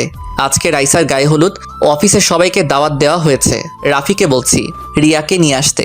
বিয়ের সবকিছু আমার নিজের মতো করে সাজিয়েছি, কোনো কিছুর কমতি রাখি নাই। আমি কাজের লোকগুলোকে সবকিছু ঠিকঠাকভাবে দেখিয়ে দিচ্ছি। হঠাৎ নদী আমার সামনে এসে বলল, কেমন আছেন? আমি ভালো আছি, আপনি কেমন আছেন? আমিও ভালো আছি। আপনি কি আমার উপরে এখনো রেগে আছেন? আরে না, আমি ওই দিনই সবকিছু ভুলে গেছি। তা কোন সময় আসলেন? কিছুক্ষণ আগে আসলাম। আমি আসতে চাইনি, কিন্তু প্রেমা জোড়াজুড়িতেই আসতে হলো। ঠিক আছে, আপনি প্রেমার কাছে যান, আমি এদিকে কাজের লোকগুলোকে ঠিকঠাক মতো দেখিয়ে দিচ্ছি। আচ্ছা ঠিক আছে। নদী আর কোনো কথা না বলে প্রেমার কাছে চলে গেল। আমি এদিকে সবকিছু কাজের লোকগুলোকে দেখিয়ে দিতে লাগলাম। রাতে সবাই রাইসাকে হলুদ লাগাতে লাগলো। এক এক করে সবাই হলুদ লাগাতে আসে। হঠাৎ প্রেমা আমার সামনে আসলো। আজকে প্রেমা একটা হলুদ রঙের শাড়ি পরছে, তাকে দেখতে অনেক সুন্দর লাগছে। প্রেমা আমার সামনে এসে বলল, কি ব্যাপার, তুমি এখানে দাঁড়িয়ে আছো কেন? চলো দুজনে একসাথে রাইসাকে হলুদ লাগাবো। দেখো না, সব স্বামী স্ত্রী একসাথে মিলে হলুদ লাগাচ্ছে। ঠিক আছে চলো। আমি আর প্রেমা রাইসার 2 পাশে বসলাম। প্রথমে আমি রাইসার মুখে হলুদ লাগালাম, এরপর প্রেমা লাগালো। হঠাৎ প্রেমা আমার মুখেও লাগিয়ে দিল। এটা দেখে সব মেহমান হাসতে লাগলো। আবার অনেকে দাঁড়িয়ে দাঁড়িয়ে বলছে এদের দুজনকে জামাই বউয়ে অনেক মানিয়েছে। আমি কিছুক্ষণ প্রেমার সাথে দুষ্টুমি করে বাসার ছাদে চলে আসলাম। প্রেমা আর নদী মিলে রাইসার হাতে মেহেদি লাগাচ্ছে। হঠাৎ দেখি রাফি আর রিয়া ছাদের উপরে আসলো। তখন রাফি বলল, কিরে, ছাদের উপরে দাঁড়িয়ে কি করছিস? না এমনি ভালো লাগছে না। কেন, হঠাৎ তোর আবার কি হলো? আরে তুমি বুঝো না, আজকে রাত্রের পরে তো তার বোনটা স্বামীর বাসায় চলে যাবে, তাই ভালো লাগছে না। ও এ কথা, এখানে তো কিছুই করার নেই। মেয়ে হয়ে যখন জন্মগ্রহণ করেছে, বিয়ের পর তো স্বামীর বাড়িতে যেতে হবে। আমার বোনটা অনেক আদরের, আমি ওর সাথে সবসময় দুষ্টুমি করতাম। আমার সাথে রাগ করলে আমি তার রাগ ভেঙে দিতাম। আমি আমার বোনটাকে অনেক ভালোবাসি। আমি এ কথা বলে কান্না করে দিলাম। রাফি আমাকে জড়িয়ে ধরে বলল, আরে পাগল, কান্না করিস কেন? তুই যদি ভেঙে পড়িস তাহলে রাইসা অনেক কষ্ট পাবে, আর তার সামনে সবসময় হাসি খুশি থাকবি, তাকে তুই কিছু বুঝতে দিবি না। আচ্ছা ঠিক আছে। রাফি আর রিয়া আরও কিছুক্ষণ কথা বলে নিচে চলে গেল। আমি ছাদের উপরে দাঁড়িয়ে আকাশের দিকে তাকিয়ে আছি। হঠাৎ কেউ একজন পিছন থেকে ঘাড়ে হাত দিল। আমি তাকিয়ে দেখি প্রেমা। কি ব্যাপার প্রেমা, তুমি এখানে কেন? ওদিকের কাজ কি শেষ? মেহেদি লাগানো শেষ, এখন সবাই বসে নাচ গান উপভোগ করতে আছে। আমি তোমাকে না দেখে ছাদে আসলাম। তুমি এখানে একা একা কি করো? এমনি ভালো লাগছে না, তাই ছাদে দাঁড়িয়ে আছি। আমি মনের কথা বুঝতে পারছি, মন খারাপ করো না। সব মেয়েকে বিয়ের পর স্বামীর বাড়িতে যেতে হবে, এটা দুনিয়ার নিয়ম। প্রেমা আমাকে একটু জড়িয়ে ধরে থাকবে কিছুক্ষণ? এটা আবার বলতে হবে নাকি? এই বলে প্রেমা আমাকে শক্ত করে জড়িয়ে ধরলো। আমিও প্রেমাকে শক্ত করে জড়িয়ে ধরলাম। দুজনে কিছুক্ষণ এইভাবে থেকে নিচে চলে আসলাম। প্রেমা আমাকে খাবার খেয়ে আসতে বলেছে, আমি খাবো না বলে রুমে চলে আসলাম। প্রেমা কোনো কথা না বলে নিচে চলে গেল। আমি রুমে এসে ফ্রেশ হয়ে বিছানায় শুয়ে পড়লাম। কিছুক্ষণ পর প্রেমা রুমে আসলো, হাতে 1 প্লেট খাবার নিয়ে এসেছে। প্রেমা প্লেটটা বিছানায় রেখে পানি নিয়ে আসলো, আমার পাশে বসে বলল, উঠে বসো, খাবার খেয়ে নাও। প্রেমা আমি খাবার খাবো না, তুমি খেয়ে নাও। সারাদিন কাজে বিজি ছিলে, খাওয়া দাওয়া ঠিক মতো করো নাই, এখন উঠে বলছি, আমি নিজের হাতে খাইয়ে দিচ্ছি। প্রেমার জোড়াজড়িতে উঠে বসলাম। প্রেমা আমাকে নিজের হাতে খাইয়ে দিতে লাগলো। প্রেমার চেহারা দেখে বোঝা যাচ্ছে প্রেমাও এখনো খায়নি। আমি পানি দিয়ে হাতটা ধুয়ে প্রেমার হাত থেকে প্লেটটা নিয়ে প্রেমার মুখের সামনে খাবার ধরলাম। প্রেমা সাথে সাথে কান্না করে দিল। রাসেল, আমার জীবনে এত ভালোবাসা সারা জীবন থাকবে? থাকবে, আমি তোমাকে ছেড়ে কখনো যাব না, মরার আগ পর্যন্ত তোমার পাশে থাকবো। আমার কেমন জানি ভয় লাগছে, আমি না তোমাকে হারিয়ে ফেলি। আরে পাগলি, এটা তোমার মনের ভুল। আমি তোমাকে সারা জীবন আমার এই বুকে আগলে রাখবো। এই বলে প্রেমার চোখের পানি মুছে দিয়ে খাবার খাইয়ে দিতে লাগলাম। প্রেমা ছোট বাচ্চাদের মতো খাবার খাচ্ছে। খাবার খাওয়া শেষ হলে প্রেমা প্লেট নিয়ে ওয়াশরুম থেকে পানি নিয়ে এসে আমার হাত ধুয়ে দিল। তারপর শাড়ির আঁচল দিয়ে মুখ মুছে দিল। প্রেমা প্লেটটা নিয়ে রুম থেকে বেরিয়ে গেল। কিছুক্ষণ পর রুমে চলে আসলো, বিছানায় শুয়ে আমাকে জড়িয়ে ধরলো। সবার কি খাওয়া দাওয়া হয়ে গেছে? আমি রাইসাকে তার রুমে দিয়ে আসলাম, আর বাকি কিছু মানুষ বাসায় চলে গেছে, আবার কিছু মানুষ আছে। আব্বু আম্মু আমার কথা কিছু জিজ্ঞেস করে নাই? করেছে, আমি বলেছি সারাদিন কাজ করতে করতে ক্লান্ত হয়ে গেছে, তাই রুমে শুয়ে আছে। ঠিক আছে, এখন আমাকে জড়িয়ে ধরে শুয়ে পড়ো, কালকে সকাল সকাল উঠে কাজ শুরু করে দিতে হবে। ওকে, আসো। তারপর দুজনকে জড়িয়ে ধরে শুয়ে পড়লাম। পরের দিন সকাল ভোরে ঘুম থেকে উঠে গেলাম। প্রেমা এখনো ঘুমিয়ে আছে। আমি প্রেমার কপালে একটা চুমু দিয়ে বিছানা থেকে নেমে ওয়াশরুমে চলে গেলাম। ওয়াশরুমে ঢুকে উঁচু করে একটা পাঞ্জাবি গায়ে দিয়ে বাসা থেকে বেরিয়ে মসজিদে চলে গেলাম। নামাজ পড়ে বাহিরে এসে 20 মিনিটের মতো ঘোরাঘুরি করে বাসায় চলে আসলাম। তারপর কাজের লোকগুলোকে সবকিছু দেখিয়ে দিতে লাগলাম। দেখতে দেখতে বর আসার সময় হয়ে গেছে। আমি রুমে এসে ওয়াশরুমে ঢুকে গোসল করে বাহিরে এসে দেখি প্রেমা দাঁড়িয়ে আছে একটা শাড়ি হাতে নিয়ে। তুমি এভাবে শাড়ি হাতে নিয়ে দাঁড়িয়ে আছো কেন? আজকে তুমি আমাকে শাড়িটা পরিয়ে দিবে। তুমি তো শাড়ি পরতে পারো, আমাকে বলছো কেন? আমার হাতে কাজ আছে। কাজ পরে করতে পারবে, আগে আমাকে শাড়িটা পরিয়ে দাও, দুজনে একসাথে এই রুম থেকে বেরিয়ে নিচে যাব। কি আর করার, বউয়ের কথা না রেখে পারি। আমি প্রেমার হাত থেকে শাড়িটা নিয়ে তাকে পরিয়ে দিতে লাগলাম। সমস্যা হয়েছে কুচি লাগিয়ে দিতে। আমি কুচিটা প্রেমার হাতে দিয়ে বললাম লাগিয়ে নিতে, কিন্তু খাচ্ছুনি বলে আমাকে লাগিয়ে দিতে। আমি প্রেমার নাভির উপর দিয়ে কুচিটা পরিয়ে দিলাম। প্রেমা আমার মাথা শক্ত করে ধরলো। আমি প্রেমার পেটে একটা কিস করলাম। প্রেমার সাথে সাথে কেঁপে উঠলো। আমি দাঁড়িয়ে প্রেমার ঠোঁটের সাথে ঠোঁট লাগিয়ে দিলাম। দুজনকে জড়িয়ে ধরে কিস করতে লাগলাম। কিছুক্ষণ পর ছেড়ে দিয়ে দুজনে রেডি হয়ে একসাথে রুম থেকে বেরিয়ে আসলাম। হঠাৎ নিচের দিকে তাকিয়ে আমি তো পুরো অবাক হয়ে গেলাম। নিচের দিকে তাকিয়ে দেখি বাসার সব মেহমান আমাদের দিকে তাকিয়ে আছে। দুজনে একসাথে নিচে নামলাম। প্রেমা চলে গেছে রাইসার কাছে, আমি কাজের লোকদের কাছে চলে আসলাম। কিছুক্ষণ পর বর চলে এসেছে। সবাই রনিকে স্টেজে নিয়ে বসালো। রাইসাকে নিয়ে এসে রনির পাশে বসালো। আমার বোনটাকে বধূ সাজে অনেক সুন্দর লাগছে। আর কিছুক্ষণ বোনটা বাসায় থাকবে, তারপর বরের সাথে শ্বশুর বাড়ি চলে যাবে। কাজী এসে বিয়ে পড়ানো শুরু করলো। বিয়ে পড়ানো শেষ, কাজী মোনাজাত ধরলো। মোনাজাত শেষে সবাইকে খাবার পরিবেশন করা হলো। আমি কাজের লোকের সাথে ধরাধরি করে কাজ করছি। হঠাৎ দেখি একটা ছেলে প্রেমার দিকে কেমনভাবে তাকিয়ে আছে। আমি কাজ রেখে ছেলেটার কাছে গেলাম। তখন তাকে জিজ্ঞেস করলাম, কি ভাই, এমন করে ওই মেয়েটার দিকে তাকিয়ে আছেন কেন? সেটা কি তোকে বলতে হবে? অবশ্যই আমাকে বলতে হবে। তুই কে রে যে আমি তোর কাছে বলবো? আমি এই বাড়ির একজন সদস্য, তাই তোকে বলতে হবে। ও তাই নাকি? তাহলে শোন, ওই মেয়েটাকে দেখছিস? তাকে আমার পছন্দ হয়েছে, তাকে আমি বিয়ে করতে চাই। ওকে দেখে তো মনে হচ্ছে তার বিয়ে হয়ে গেছে। বিয়ে হয়েছে তো কি হয়েছে, আমি ওকে জোর করে বিয়ে করব। ওকে দেখতে ভীষণ সেক্সি লাগছে, তাকে আমার জীবনে চাই। ছেলেটার কথা শুনে আমি সাথে সাথে 2টা থাপ্পড় মেরে দিলাম। বাড়ির সব মেহমান আমাদের ঘিরে ফেলেছে। তখন আমি ওই ছেলেটার কলার ধরে বললাম, তোর সাহস কি করে হয় আমার বউকে খারাপ কথা বলার? তোর ঘরে কি মা বোন নেই? আজকে তোকে আমি মেরেই ফেলবো। বলে ছেলেটাকে ইচ্ছে মতো মারতে লাগলাম। প্রেমা আমাকে জোর করে ছাড়িয়ে নিয়ে আসলো। তখন আমাদের মাঝে রনি চলে আসলো। সে বলল, ভাইয়া এখানে কি হয়েছে? আর আপনি জীবনকে মারলেন কেন? ও আমার মামাতো ভাই হয়। তোমার এই মামাতো ভাই আমার বউকে আমার সাথে খারাপ কথা বলেছে, তাই আমি তাকে মারলাম। জীবন ভাইয়া যেটা বলেছে সেটা কি সত্যি? না রনি ভাইয়া, আমি ওনার বউকে খারাপ কথা বলিনি। কি তুই এখন মিথ্যা কথা বলছিস? আজকে আমি তোকে মেরে ফেলবো। জীবন, আমি ভাইয়াকে ভালো করে চিনি, ও অন্যায়ভাবে কাউকে মারবে না। তুই যদি সত্যি কথা না বলিস তাহলে আমার হাত তোর গায়ে উঠবে। আমাকে সবাই ধরে রেখেছে। এবার জীবন মাথা নিচু করে বলল, ভাইয়া আমার ভুল হয়ে গেছে, আমি ওনাকে চিনতে পারি নাই, আমাকে তুমি মাফ করে দাও। সি সি সি সি, আমার ভাবতে অবাক লাগে তুই বিয়ে বাড়িতে এসে এমন কথা বলবি। আমি তোকে অনেক ভালো মনে করেছি, তুই এখনই ভাইয়ার পা ধরে ক্ষমা চাইবি। ভাইয়া তোকে মাফ করলে আমিও মাফ করে দিব। জীবন দাঁড়িয়ে না থেকে আমার পা ধরে বলতে লাগলো, ভাইয়া আমার ভুল হয়ে গেছে, আমাকে আপনি ক্ষমা করে দেন। ঠিক আছে, আমি তোকে ক্ষমা করে দিলাম। আর কখনো এমন কথা কাউকে বলবি না।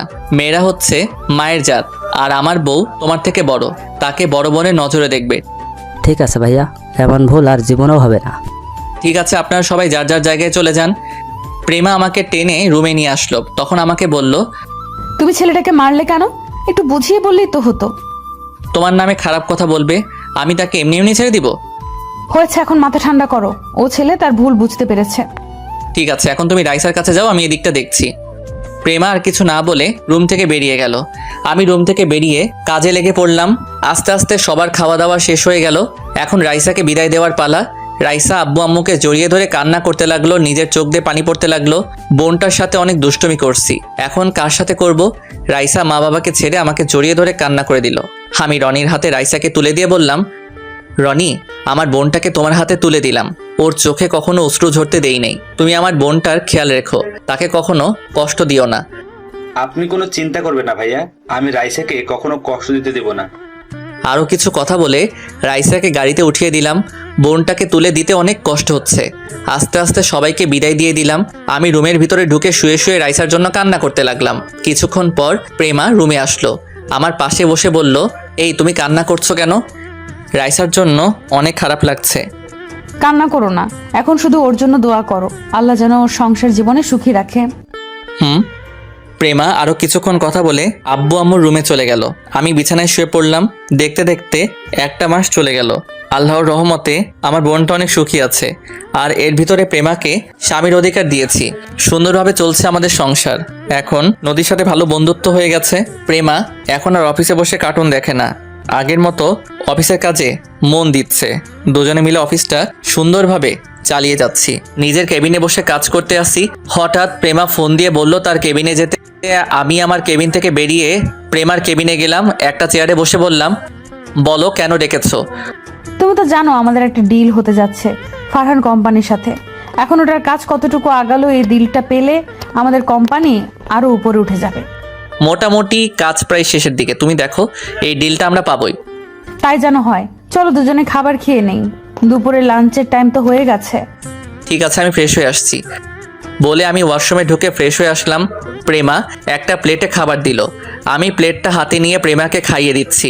এটা আজকে নতুন না, এখন প্রতিদিন আমি প্রেমাকে নিজের হাতে খাইয়ে দেই। খাওয়া দাওয়া শেষ করে প্রেমার সাথে কিছুক্ষণ কথা বলে নিজের কেবিনে চলে আসলাম।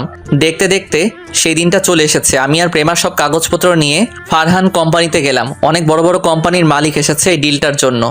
সবাই সবার মতো উপস্থাপন করতে লাগলো।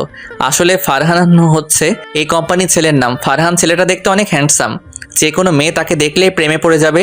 তো যাই হোক, সবার শেষে আমি দাঁড়িয়ে উপস্থাপন করতে লাগলাম। আমার উপস্থাপনা শেষে ফারহান হাততালি দিয়ে বলল, আমি আমাদের এই ডিলটা প্রেমা অফ কোম্পানিকে দিতে চাই। ওনাদের উপস্থাপন আমার অনেক ভালো লাগছে।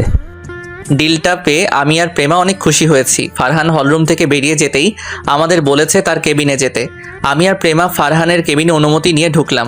দুজনে 2টা চেয়ার টেনে বসলাম।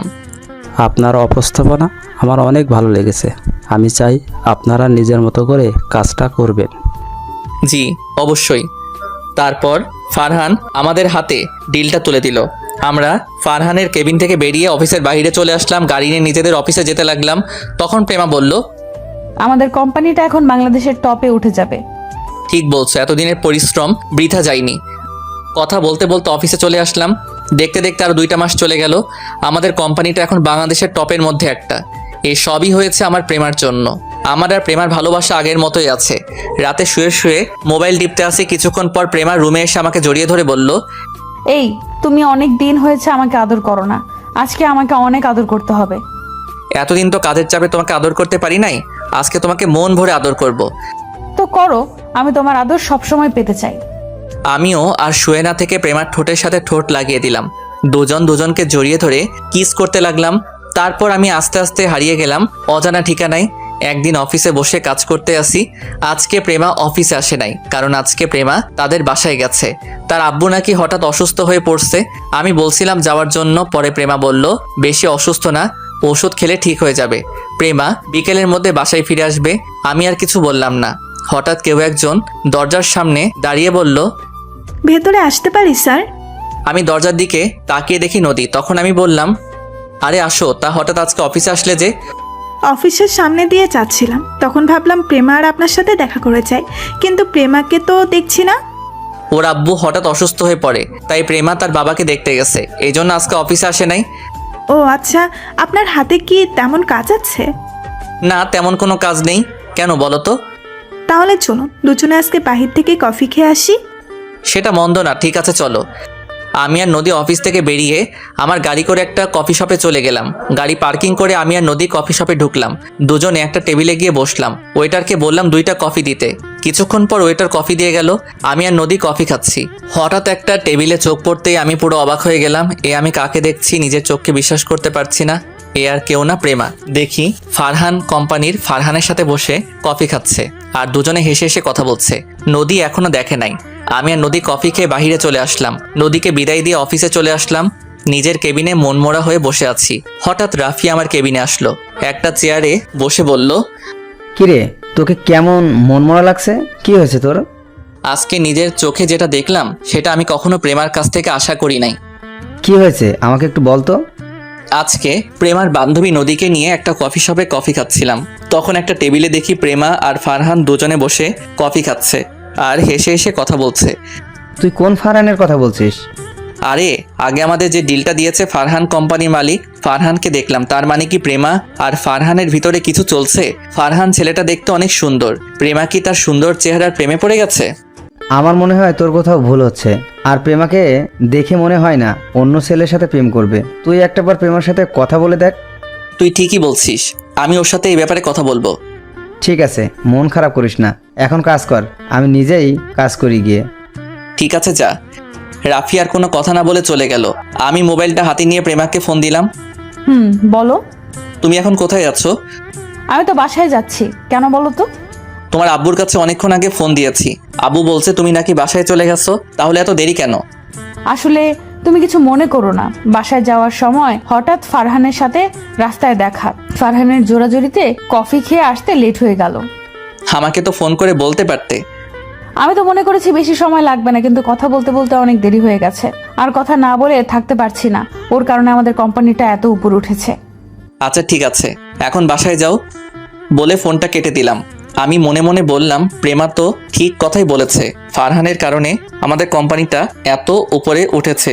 আমি আর কিছু না ভেবে কাজে মন দিলাম। বিকেলে অফিস থেকে বাসায় গিয়ে কলিং বেল চাপ দিলাম। প্রেমা এসে দরজা খুলে দিল। তুমি এসেছো, যাও গিয়ে ফ্রেশ হয়ে নাও। ঠিক আছে। আমি আর কোনো কথা না বলে রুমে চলে আসলাম। ওয়াশরুমে ঢুকে ফ্রেশ হয়ে বিছানায় শুয়ে মোবাইল টিপতে লাগলাম। কিছুক্ষণ পর প্রেমা রুমে আসলো, হাতে 2টা কফি নিয়ে। আমার পাশে বসে একটা কফি আমাকে দিল। আমি মোবাইল টিপতে আসছি আর কফি খাচ্ছি। তখন প্রেমা বলল, তুমি আমার উপরে রাগ করে আছো? না, আমি কারোর ওপর রাগ করে নেই। তাহলে তুমি আমার সাথে কথা বলছো না কেন? আমি তো ফারহানের সাথে কথা বলতে চাইনি। আমি এখন ও ব্যাপারে তোমার সাথে কথা বলছি। আমার এমনি ভালো লাগছে না। তোমার কি শরীর খারাপ? আমার কোলে মাথা দাও, আমি তোমার মাথায় হাত বুলিয়ে দিচ্ছি। না থাক, লাগবে না, এমনি ঠিক হয়ে যাবে। তোমার না লাগলেও আমার লাগবে। বলে আমার মাথাটা প্রেমার কোলে নিয়ে গেল। আমার মাথায় প্রেমা হাত বুলিয়ে দিচ্ছে। আমার কাছে অনেক ভালো লাগছে। পরের দিন সকালে সবাই মিলে নাস্তা করছি। হঠাৎ প্রেমা মাথা ঘুরে পড়ে গেল। আমি প্রেমাকে কোলে নিয়ে দ্রুত গাড়িতে শুয়ে দিয়ে হাসপাতালে নিয়ে আসলাম। আমার আব্বু আম্মু এসেছে। ডাক্তার প্রেমাকে কেবিনের ভিতরে নিয়ে গেল। শ্বশুর শাশুড়িকে ফোন দিয়ে হাসপাতালে আসতে বললাম। কিছুক্ষণ পর শ্বশুর শাশুড়ি হাসপাতালে চলে আসলো। রাসেল, প্রেমার কি হয়েছে? আব্বু চিন্তা করবেন না, হঠাৎ মাথা ঘুরে পড়ে যায়। আমি ওকে দ্রুত হাসপাতালে নিয়ে আসি। ডাক্তার ভিতরে প্রেমাকে দেখছে, এখনো বাহিরে আসে নাই। কিছুক্ষণ পর একজন ডাক্তার বেরিয়ে আসলো। আমি ডাক্তারের কাছে গিয়ে বললাম, ডাক্তার আমার প্রেমার কি হয়েছে? তখন ডাক্তার হাসতে হাসতে বলল, আরে চিন্তার কোনো কারণ নেই, আপনাদের জন্য একটা খুশি সংবাদ আছে। খুশির সংবাদ মানে? মানে হলো আপনি বাবা হতে চলেছেন, এখনই সবাইকে মিষ্টি খাওয়ান। ডাক্তার আপনি সত্যি বলছেন আমি বাবা হতে চলেছি? তবে ওকে বাড়ি কাজ করতে দেওয়া যাবে না, এতে আপনার সন্তানের ক্ষতি হতে পারে। ঠিক আছে ডাক্তার, আমরা কি প্রেমার সাথে দেখা করতে পারি? অবশ্যই, আর আপনারা এখনই তাকে বাসায় নিয়ে যেতে পারেন। ধন্যবাদ ডাক্তার। ডাক্তার আর কোনো কথা না বলে চলে গেল। আমরা সবাই প্রেমার কেবিনে ঢুকলাম।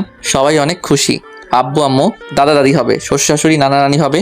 আম্মু গিয়ে প্রেমার পাশে বসে বলল, এখন কেমন লাগছে মা? মাথাটা কেমন ঘুরছে। সমস্যা নেই, কিছুক্ষণ পর ঠিক হয়ে যাবে। আরও কিছুক্ষণ কথা বলে প্রেমাকে বাসায় নিয়ে আসলাম। শ্বশুর শাশুড়ি তাদের বাসায় চলে গেল। আমি প্রেমাকে বিছানায় শুয়ে কিছুক্ষণ রেস্ট নিতে বললাম। 2 দিন পর সবাই বসে রাতের খাবার খাচ্ছি। তখন প্রেমা বলল, আব্বু আম্মু আমি কালকে থেকে অফিসে বসতে চাই। তুমি তো অসুস্থ, তুমি কিভাবে অফিসের কাজ করবে? আমি এখন সুস্থ আছি, আর হতে এখনো অনেক দেরি আছে। তুমি কি পারবে অফিসে কাজ করতে? আমি না পারলে তুমি তো আছো। ঠিক আছে মা, তুমি যা বলবে তাই হবে। আমি আর কিছু বললাম না। খাবার খেয়ে নিজের রুমে চলে আসলাম। রুমে এসে বিছানায় শুয়ে মোবাইল টিপতে লাগলাম। কিছুক্ষণ পর প্রেমা রুমে আসলো, আমাকে পিছন থেকে জড়িয়ে ধরলো। আচ্ছা প্রেমা, তুই বাচ্চা না হওয়া পর্যন্ত বাসায় থাকলে কি হয়? আমি বাসায় থেকে কি করব? আমার বাসায় ভালো লাগছে না, আর এখনো তো অনেক দেরি আছে বাচ্চা হতে। ঠিক আছে, এখন শুয়ে পড়ো। তারপর প্রেমা আমাকে জড়িয়ে ধরে শুয়ে পড়লো। এইভাবে দেখতে দেখতে 1 মাস চলে গেল। ফারহানের সাথে আমাদের বন্ধুত্ব হয়ে গেছে। কয়েকদিন পর পর আমাদের অফিসে আসে। আজকে ফারহান প্রেমাকে অফিসের কি কাজের জন্য রেস্টুরেন্টে ডাকছে। আমাকে বলছে যাওয়ার জন্য, তবে অফিসের কাজের চাপের জন্য আমি যেতে চাইনি। প্রেমা একা গেছে গাড়ি নিয়ে। আমি অফিসে বসে কাজ করতে লাগলাম। এবার একটু ওদিক থেকে ঘুরে আসি। প্রেমা আর ফারহানের মধ্যে কি কথা হচ্ছে?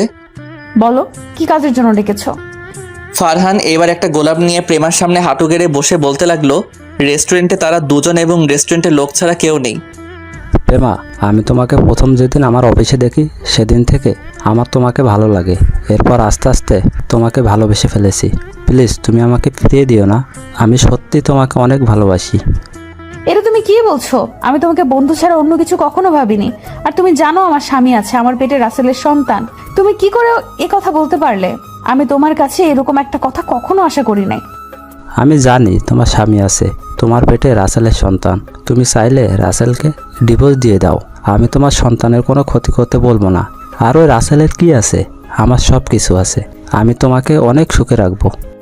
তোমাকে আমি অনেক ভালো মনে করছি, কিন্তু তুমি যে এতটা খারাপ তা আমার জানা ছিল না। আমি রাসেলকে নিয়ে অনেক সুখেই আছি। আজকে থেকে তুমি আমার সাথে কোনো যোগাযোগ করবে না। আমি চাই না তোমার কারণে আমার সংসারে অশান্তির সৃষ্টি হোক। তুমি কি জানো, তুমি অফিসে না থাকলে তোমার স্বামী অফিসে কি করে? তোমার স্বামী তোমার বান্ধবী নদীর সাথে প্রেম করে। এটা আমি কখনো বিশ্বাস করি না। রাসেলকে আমি ভালো করে চিনি, সেরকম কাজ কখনো করবে না। আমি জানতাম তোমার বিশ্বাস হবে না। ঠিক আছে, আমার সাথে তোমার অফিসে চলো, তারপর দেখবে তোমার স্বামী অফিসে বসে কি করে। আমার স্বামীর উপর অনেক বিশ্বাস আছে আমার। ঠিক আছে, তুমি যখন বলছো তাহলে চলো। তারপর প্রেমা আর ফারহান অফিসে আসতে লাগলো, আর এদিকে আমি অফিসে বসে কাজ করতে আসি। হঠাৎ নদী আমার কেবিনের সামনে এসে বলল, ভিতরে কি আসতে পারি? আরে নদী তুমি আসো, বসো। নদী ভিতরে ঢুকে একটা চেয়ারে বসলো। কি ব্যাপার, আজকে প্রেমাকে দেখছি না যে? প্রেমা কোথায়? প্রেমা অফিসের কাজের জন্য ফারহান কোম্পানির সাথে দেখা করতে গেছে। ও, তা বলো কি খাবে, চা না কফি? কফি হলে চলবে। আমি পিয়নকে ফোন দিয়ে বললাম 2টা কফি নিয়ে আসতে। কিছুক্ষণ পর পিয়ন কফি নিয়ে আসলো। দুজনে বসে কফি খেতে লাগলাম। রাসেল, তোমার সাথে আমার কিছু কথা আছে। কি কথা বলো? আসলে তোমাকে যেদিন না বুঝে থাপ্পড় মারি, সেদিন থেকে আমার কেমন জানি লাগছে। তোমার সাথে কথা বলতে আমি তোমাকে ভালোবেসে ফেলেছি। এটা তুমি কি বলছো নদী?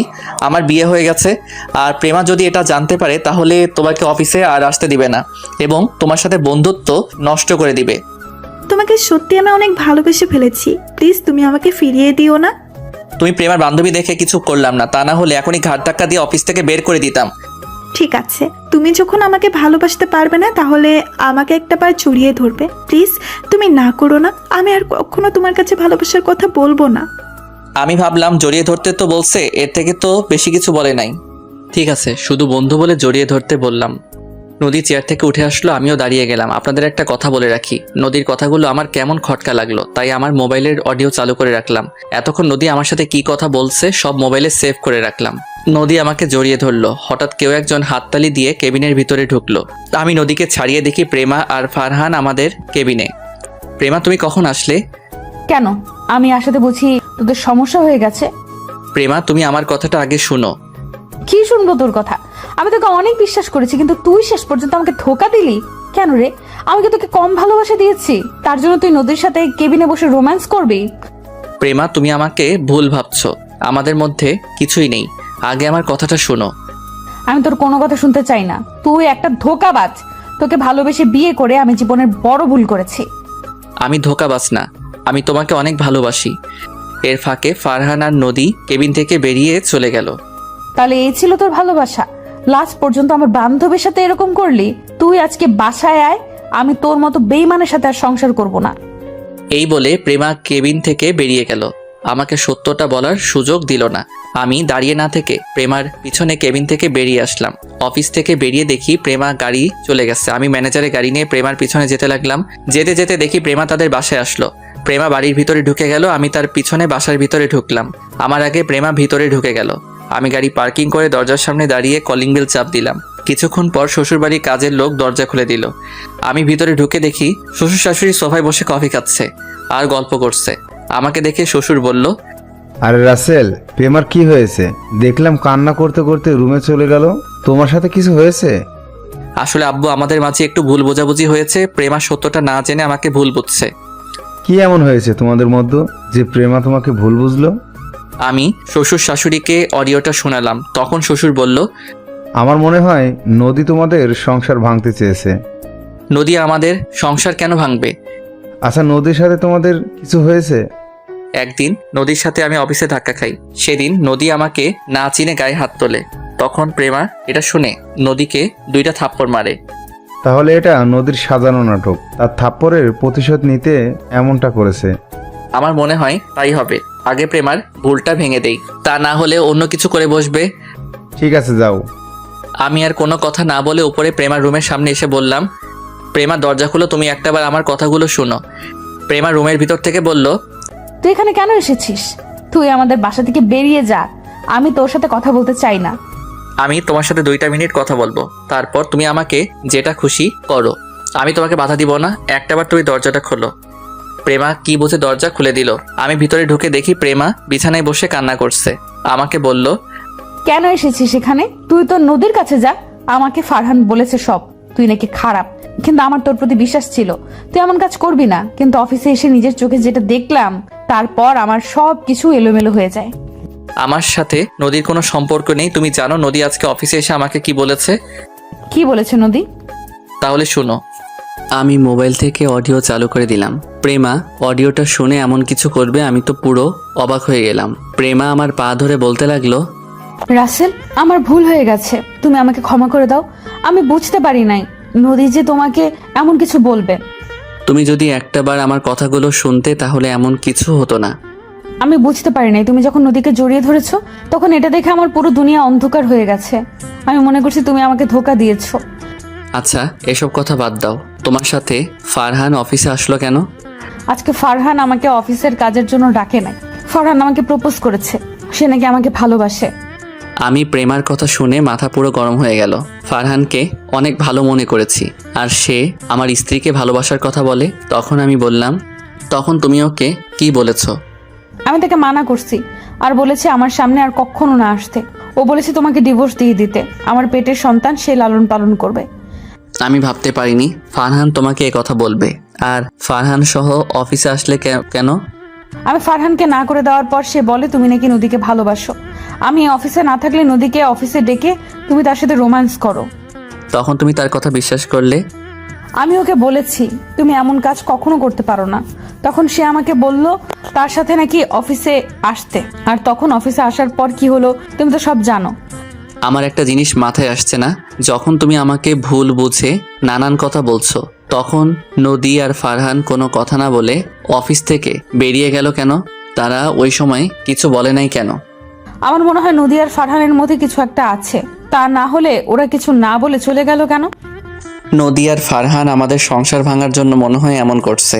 নদী মনে হয় আমাদের উপর প্রতিশোধ নিতে ফারহানের সাথে হাত মিলিয়েছে। আমারও তাই মনে হয়। এখন কি করে ওদের ধরা যায়? আমি আর তুমি যে মিলে গেছি এটা ওদের বুঝতে দেওয়া যাবে না। তুমি ফারহান আর নদীর সাথে আগের মতো কথা বলবে, তাদের কাছ থেকে সত্যি কথা বের করতে হবে। ঠিক আছে, তুমি যেভাবে বলবে আমি সেভাবেই কাজ করব। ওকে, এখন বাসায় চলো। আব্বু আম্মু আমাদের জন্য চিন্তা করবে। হঠাৎ শাশুড়ি আম্মা রুমে এসে বলল, আজকে আর বাসায় যাওয়া হচ্ছে না, কালকে যাবে, আজকে এখানে থেকে যাও। না আম্মু, শ্বশুর শাশুড়ি বাসায় একা, আমি থাকতে পারবো না। একদিনের জন্য কিছু হবে না, তাদের ফোন করে বলে দাও। ঠিক আছে আম্মু। ওনাদের সাথে কথা বলে দুজন ফ্রেশ হয়ে আসো, আমি টেবিলে খাবার দিচ্ছি। বলে শাশুড়ি আম্মা রুম থেকে বেরিয়ে গেল। আমি আর প্রেমা ফ্রেশ হয়ে সবার সাথে খাবার খেয়ে রুমে চলে আসলাম। প্রেমা বাসায় আব্বু আম্মুকে ফোন দিয়ে বলে দিছে আজকে আমরা আসবো না। রাতে প্রেমা আমাকে জড়িয়ে ধরে শুয়ে পড়লো। আপনারা কি ভাবছেন আমি এত সহজে প্রেমাকে ক্ষমা করে দিব? ভুল ভাবছেন। আমি তাকে কিছুদিন কষ্ট দিব। আমার কথা বিশ্বাস না করে আমাকে ধোঁকাবাজ বলেছে। আমি নাকি তার বিশ্বাস রাখতে পারি নাই, আমি একটা বেঈমান। তাকে বুঝিয়ে দিব নিজের আপন মানুষটি এমন কথা বললে কেমন লাগে। আমার কথা পর্যন্ত শুনে নাই, না শুনে আমাকে নানান কথা বলল। পরের দিন সকালে সবার সাথে নাস্তা করে আমি গাড়ি নিয়ে অফিসে চলে আসলাম। প্রেমা পরে আসবে। সবাই আমাকে দেখে অবাক, তারা হয়তো মনে করছে আমাকে অফিস থেকে বের করে দিবে। আসলে গতকাল প্রেমার কথা শুনে অফিসের সবাই দরজার সামনে দাঁড়িয়ে সবকিছু শুনছে। আমি নিজের কেবিনে বসে নদীকে ফোন দিলাম। কি ব্যাপার, তুমি আমাকে ফোন দিলে যে? আমাকে আর তোমাকে তো গতকাল প্রেমা ভুল বুঝছে। সে বলেছে আমাকে ডিভোর্স দিয়ে দিবে। এখন আমি কি করব বলো? তাহলে তুমি আমাকে বিয়ে করে নাও, আমি প্রেমার থেকে তোমাকে অনেক বেশি ভালোবাসা দিব। কিন্তু তোমার আব্বু আম্মু কি আমাকে মেনে নিবে? আমার যদি আগে একটা বিয়ের কথা শুনে? সেটা নিয়ে তোমাকে চিন্তা করতে হবে না, আমি সব কিছু মানিয়ে নিব। ঠিক আছে, তুমি সন্ধ্যায় আমার সাথে একটু কফি শপে দেখা করতে পারবে? ওকে, পারবো। তুমি অফিস থেকে বেরিয়ে এসে আমাকে ফোন দিও। ঠিক আছে, বাই। এই বলে ফোন কেটে দিলাম। তারপর নিজের কাজগুলো করতে লাগলাম। আর ওদিকে প্রেমা বাসা থেকে ফারহানকে কল দিল। তখন ফারহান ফোন রিসিভ করে বলল, আমি জানতাম তুমি আমাকে ফোন দিবে, তা বলো কেন ফোন দিয়েছো? তুমি কি সত্যি আমাকে বিয়ে করবে নাকি রাসেলের মতো আমাকে ধোকা দিবে? তুমি আমার উপর বিশ্বাস রাখতে পারো, আমি কখনো তোমাকে ধোকা দিব না। ঠিক আছে, আমি রাসেলকে ডিভোর্স দিয়ে তোমাকে বিয়ে করব, তবে এখন নয়, আমার সন্তান হওয়ার পর। ফারহান মনে মনে বলতে লাগলো, আমি তোকে কিছুদিন ভোগ করব, তারপর এমনি তোকে ছেড়ে দিব। আমি তো নদীকে ভালোবাসি, তোদের সংসার ভাঙার জন্য এত কিছু করেছি, তো সাহস কী করে হলো আমার ভালোবাসা নদীর গায়ে হাত তোলার? তখন ফারহান বলল, ঠিক আছে, তুমি যা বলবে তাই হবে। আর প্রেমা মনে মনে বলতে লাগলো, তুই ভাবলি কেমন করে আমি রাসেলকে ডিভোর্স দিব? তোর কাছ থেকে সব সত্যি বাহির করে ছাড়বো। ওকে, ঠিক আছে, এখন অফিসে গিয়ে ওই রাসেলকে অফিস থেকে বের করে দিব। আমি তো তোমাকে আগেই বলেছি রাসেল ছেলেটা ভালো না, তুমি আমার কথা বিশ্বাস করলে না। আজ ওকে সবার সামনে অপমান করে অফিস থেকে বের করে দিবে। ঠিক আছে, বাই। এই বলে প্রেমা ফোন কেটে দিল। মনে মনে বলল, কুত্তার বাচ্চা, তো সাহস কি করে হয় আমার স্বামীকে অপমান করে বের করে দিতে বললি? রাসেল আমার জান। এই সব কিছু ভাবতে ভাবতে গাড়ি নিয়ে অফিসে চলে আসলো। আর আমি অফিসের কাজ করতে লাগলাম। প্রেমা আমার কেবিনে সোজা আসলো, একটা চেয়ারে বসে বলল, আমি ফারহানের সাথে কথা বলেছি। তো কি কথা বলেছো? তারপর আমাকে সব খুলে বলল। ওকে, এখন অফিসের সবার সামনে দিয়ে আমাকে অফিস থেকে বের করে দাও। আমি কিছুদিন অন্য জায়গায় থাকবো। কিন্তু তোমাকে ছাড়া আমি থাকবো কেমন করে?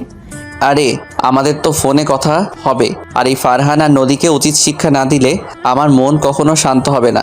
আমি ওদের তিলে তিলে কষ্ট দিব। আমাদের সুখী সংসার ভাঙতে আসে। ঠিক আছে, এখন তুমি তৈরি হয়ে নাও। আমি প্রেমার কথা মতো নিজেকে ঠিক করে নিলাম। তারপর প্রেমা আমাকে কেবিন থেকে বের করে সবার সামনে বলল, তোকে অফিসে আসতে কে বলেছে? তোর মতো ছেলেকে আমি বিয়ে করে অনেক বড় ভুল করেছি। তুই এখনই অফিস থেকে বেরিয়ে যা, আমি সময় মতো তোর ডিভোর্স পেপার পাঠিয়ে দেব। প্রেমা, আমার ভুল হয়ে গেছে, আমাকে তুমি মাফ করে দাও। আর জীবনে এমন কাজ কখনো করব না। আমাকে আর একটাবার সুযোগ দাও। তোর মতো ছেলেকে বিশ্বাস করে আমি জীবনের বড় ভুল করেছি। আমি তোকে আর বিশ্বাস করি না, তুই এখনই বের হয়ে যা অফিস থেকে। ঠিক আছে, আমি চলে যাচ্ছি। তুমি ভালো থেকো। আমার থেকে ভালো ছেলে পেলে বিয়ে করে নিও। এ কথা বলে আমি অফিস থেকে বেরিয়ে গেলাম। আপনাদের মাথায় এখন কিছুই ঢুকবে না, গল্পের সাথে থাকুন, সব দেখতে পাবেন আমাদের প্ল্যান কি করেছি। আমরা তাদের শাস্তি তো দিবই, আমরা আরও জিনিস তাদের সাথে করব। আমি অফিস থেকে বেরিয়ে একটা রিক্সা নিয়ে বাসায় চলে আসলাম। কলিং বেল চাপ দেওয়ার পর আম্মু এসে দরজা খুলে দিল। আমাকে দেখে বলল, কি রে রাসেল, তুই আজকে এত তাড়াতাড়ি অফিস থেকে চলে আসলি যে? প্রেমা কোথায়? আম্মু আমি তোমাকে পরে সব কিছু খুলে বলবো, আমি আগে একটু রুমে গিয়ে ফ্রেশ হয়ে নিই। ঠিক আছে, যা। আমি আর কোনো কথা না বলে রুমে এসে ফ্রেশ হয়ে বিছানায় শুয়ে মোবাইলটা হাতে নিয়ে প্রেমাকে ফোন দিলাম। বলো। অফিসের লোকজন কিছু বলেছে? বলেছে। তারা বলল তোমার মতো ছেলেকে অফিস থেকে বের করে দিয়ে অনেক ভালো কাজ করেছি, এদের মতো ছেলেকে পুলিশে দেওয়া উচিত। তখন তুমি কি বলেছো? আমি ওদের বলেছি যার যার জায়গায় গিয়ে কাজ করতে, আমারটা আমি দেখে নেব। তুমি জানো ওদের কথা শুনে আমার অনেক খারাপ লাগছে, আমি কেবিনে এসে কান্না করে দিলাম। আরে এত কান্না করো কেন? পরে সবাইকে বুঝিয়ে বললে ঠিক হয়ে যাবে। আমাদের যত তাড়াতাড়ি সম্ভব কাজটা শেষ করতে হবে। আর আমাদের সন্তান তোমার পেটে, 2-3 মাস পর থেকে তো আর তুমি অফিস আসতে পারবে না। ঠিক বলেছো। আচ্ছা এখন রাখি, ফারহান কল দিচ্ছে। ওকে ঠিক আছে। আর আমি যেভাবে বলেছি সেভাবে কথা বলে যাবে। আমি সন্ধ্যায় নদীর সাথে দেখা করব। ওকে ঠিক আছে, আল্লাহ হাফেজ। আল্লাহ হাফেজ বলে ফোনটা কেটে দিলাম। দুপুরে আব্বু আম্মুর সাথে বসে খাবার খেতে লাগলাম। তখন আব্বু বলল, কিরে তুই বাসায়, প্রেমা কোথায়? আসলে আব্বু প্রেমা 1 মাসের মতো বাসায় আসবে না। কেন, কি হয়েছে ওর? তারপর আব্বু আম্মুকে সবকিছু খুলে বললাম। তবে তুই সবসময় প্রেমাকে চোখে চোখে রাখবি, ওই ছেলে যেন প্রেমার কিছু করতে না পারে। সেটা নিয়ে তোমাদের চিন্তা করতে হবে না, আমি প্রেমার পিছনে সবসময় লোক লাগিয়ে রাখবো। ঠিক আছে, এখন খাবার খেয়ে নে। আমি খাবার খেয়ে রুমে চলে আসলাম। সন্ধ্যায় আব্বু আম্মুকে বলে বাসা থেকে বেরিয়ে একটা রিক্সা নিয়ে রেস্টুরেন্টের সামনে চলে আসলাম। এবার আপনাদের একটা কথা বলি, নদীর সাথে বন্ধুত্ব করার পরে নদী আমাকে ভালোবেসে ফেলে। আপনারা হয়তো বলবেন আমি জানতাম কেমন করে। আসলে নদী রাইসার বিয়ের সময় একটা মেয়ের সাথে কথা বলতে শুনেছি। আমি তখন এটা ওটা জায়গায় নিয়ে সাজাতে গেলে তাদের কথাগুলো শুনতে পাই। নদীর সাথে মেয়েটা নদীকে বলেছে, ওর তো বউ আছে, দেখে মনে হচ্ছে দুজন দুজনকে পাগলের মতো ভালোবাসে। তুই তাকে কিভাবে মনের কথা বলবি? তখন নদী বলল, আমি আগে প্রেমার চোখে রাসেলকে খারাপ বানাবো, তারপর রাসেলকে আপন করে নিব। তখন ওই মেয়েটা বলল, তুই কিভাবে রাসেলকে প্রেমার চোখে খারাপ বানাবি? তখন নদী বলল, সেটা সময় হলেই জানতে পারবি। আরও অনেক কাহিনী আছে, সাথে থাকেন, দেখতে পাবেন। এখন আপনাদের মাথায় কিছুই ঢুকবে না। আমি রেস্টুরেন্টের ভিতরে ঢুকে একটা টেবিলের সামনে গিয়ে চেয়ার টেনে বসলাম। কিছুক্ষণ পর নদী আসলো, আমার সামনের চেয়ারে বসে বলল, বলো কেন ডেকেছ? তোমার জন্য তো প্রেমা আমাকে ভুল বুঝেছে, আমাকে আজকে অফিস থেকে বের করে দিয়েছে। এখন আমি কি করব? সমস্যা নেই, তুমি আমাদের অফিসে কাজ করো, দুজনে মিলে অফিসটা চালাবো। তোমার আব্বু কিছু বলবে না? আমার উপরে আব্বু কখনো কথা বলে না। আজকে তোমাকে আমি একটা সত্যি কথা বলি, আসলে আমি তোমাকে অনেক আগে থেকেই ভালোবাসি, কিন্তু প্রেমার কারণে বলতে পারি না। প্রেমা সারাক্ষণ আমাকে প্যারার উপরে রাখে। কি তুমি সত্যি বলছো? আমি সত্যি বলছি। তুমি জানো আমিও তোমাকে অনেক আগে থেকে ভালোবাসি, কিন্তু প্রেমার জন্য বলতে পারি নাই। আসলে প্রেমাকে আমার একটু ভালো লাগে না, ওর থেকে মুক্তি পেয়ে অনেক ভালো লাগছে। প্রেমার আগে যদি তোমাকে দেখতাম তাহলে তোমাকে বিয়ে করতাম। তাহলে আমার কাজটা করা ঠিক হয়েছে? মানে কি কাজ? আরে তোমাকে জড়িয়ে ধরা, তা না হলে তো প্রেমা তোমাকে ছেড়ে দিত না। একদম ঠিক কাজ করেছো, এখন আমি তোমাকে বিয়ে করে নিব। ঠিক আছে, আমি আব্বু আম্মুর সাথে কথা বলবো। এখন বলো না, আগে তোমার অফিসে কাজ করি 1 মাসের মতো, তোমার বাবার মন জয় করি, তাহলে তোমার আব্বু বিয়েতে রাজি হবে। ঠিক বলছো, তুমি কালকে আমাদের অফিসে চলে এসো। আচ্ছা ঠিক আছে। তারপর আরও কিছুক্ষণ কথা বলে রেস্টুরেন্ট থেকে বেরিয়ে নদীকে বিদায় দিয়ে আমার এক বড় ভাইয়ের কাছে গেলাম। তিনি সবসময় ভালো কাজ করে। আরে রাসেল, তুমি হঠাৎ আমার এখানে? ভাইয়া আমার কয়েকজন লোক লাগবে আমার স্ত্রীকে চোখে চোখে রাখার জন্য। কেন, তোমার পেছনে কেউ লাগছে? আমাকে শুধু একবার বলো, একবারে উচিত শিক্ষা দিয়ে দেবো। আসলে ভাইয়া তেমন কিছু না।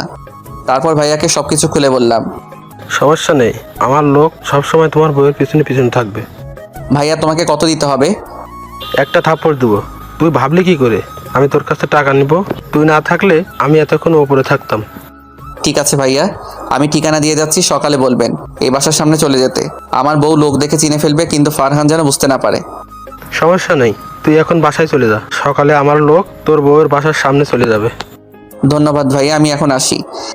এই বলে ভাইয়ার ওখান থেকে চলে আসলাম। আসলে আমি একদিন অফিস থেকে আসার সময় রাস্তায় দেখি ভাইয়াকে কিছু ছেলে মারতে আসছে, তখন আমি ওখানে ছুটে গেলাম।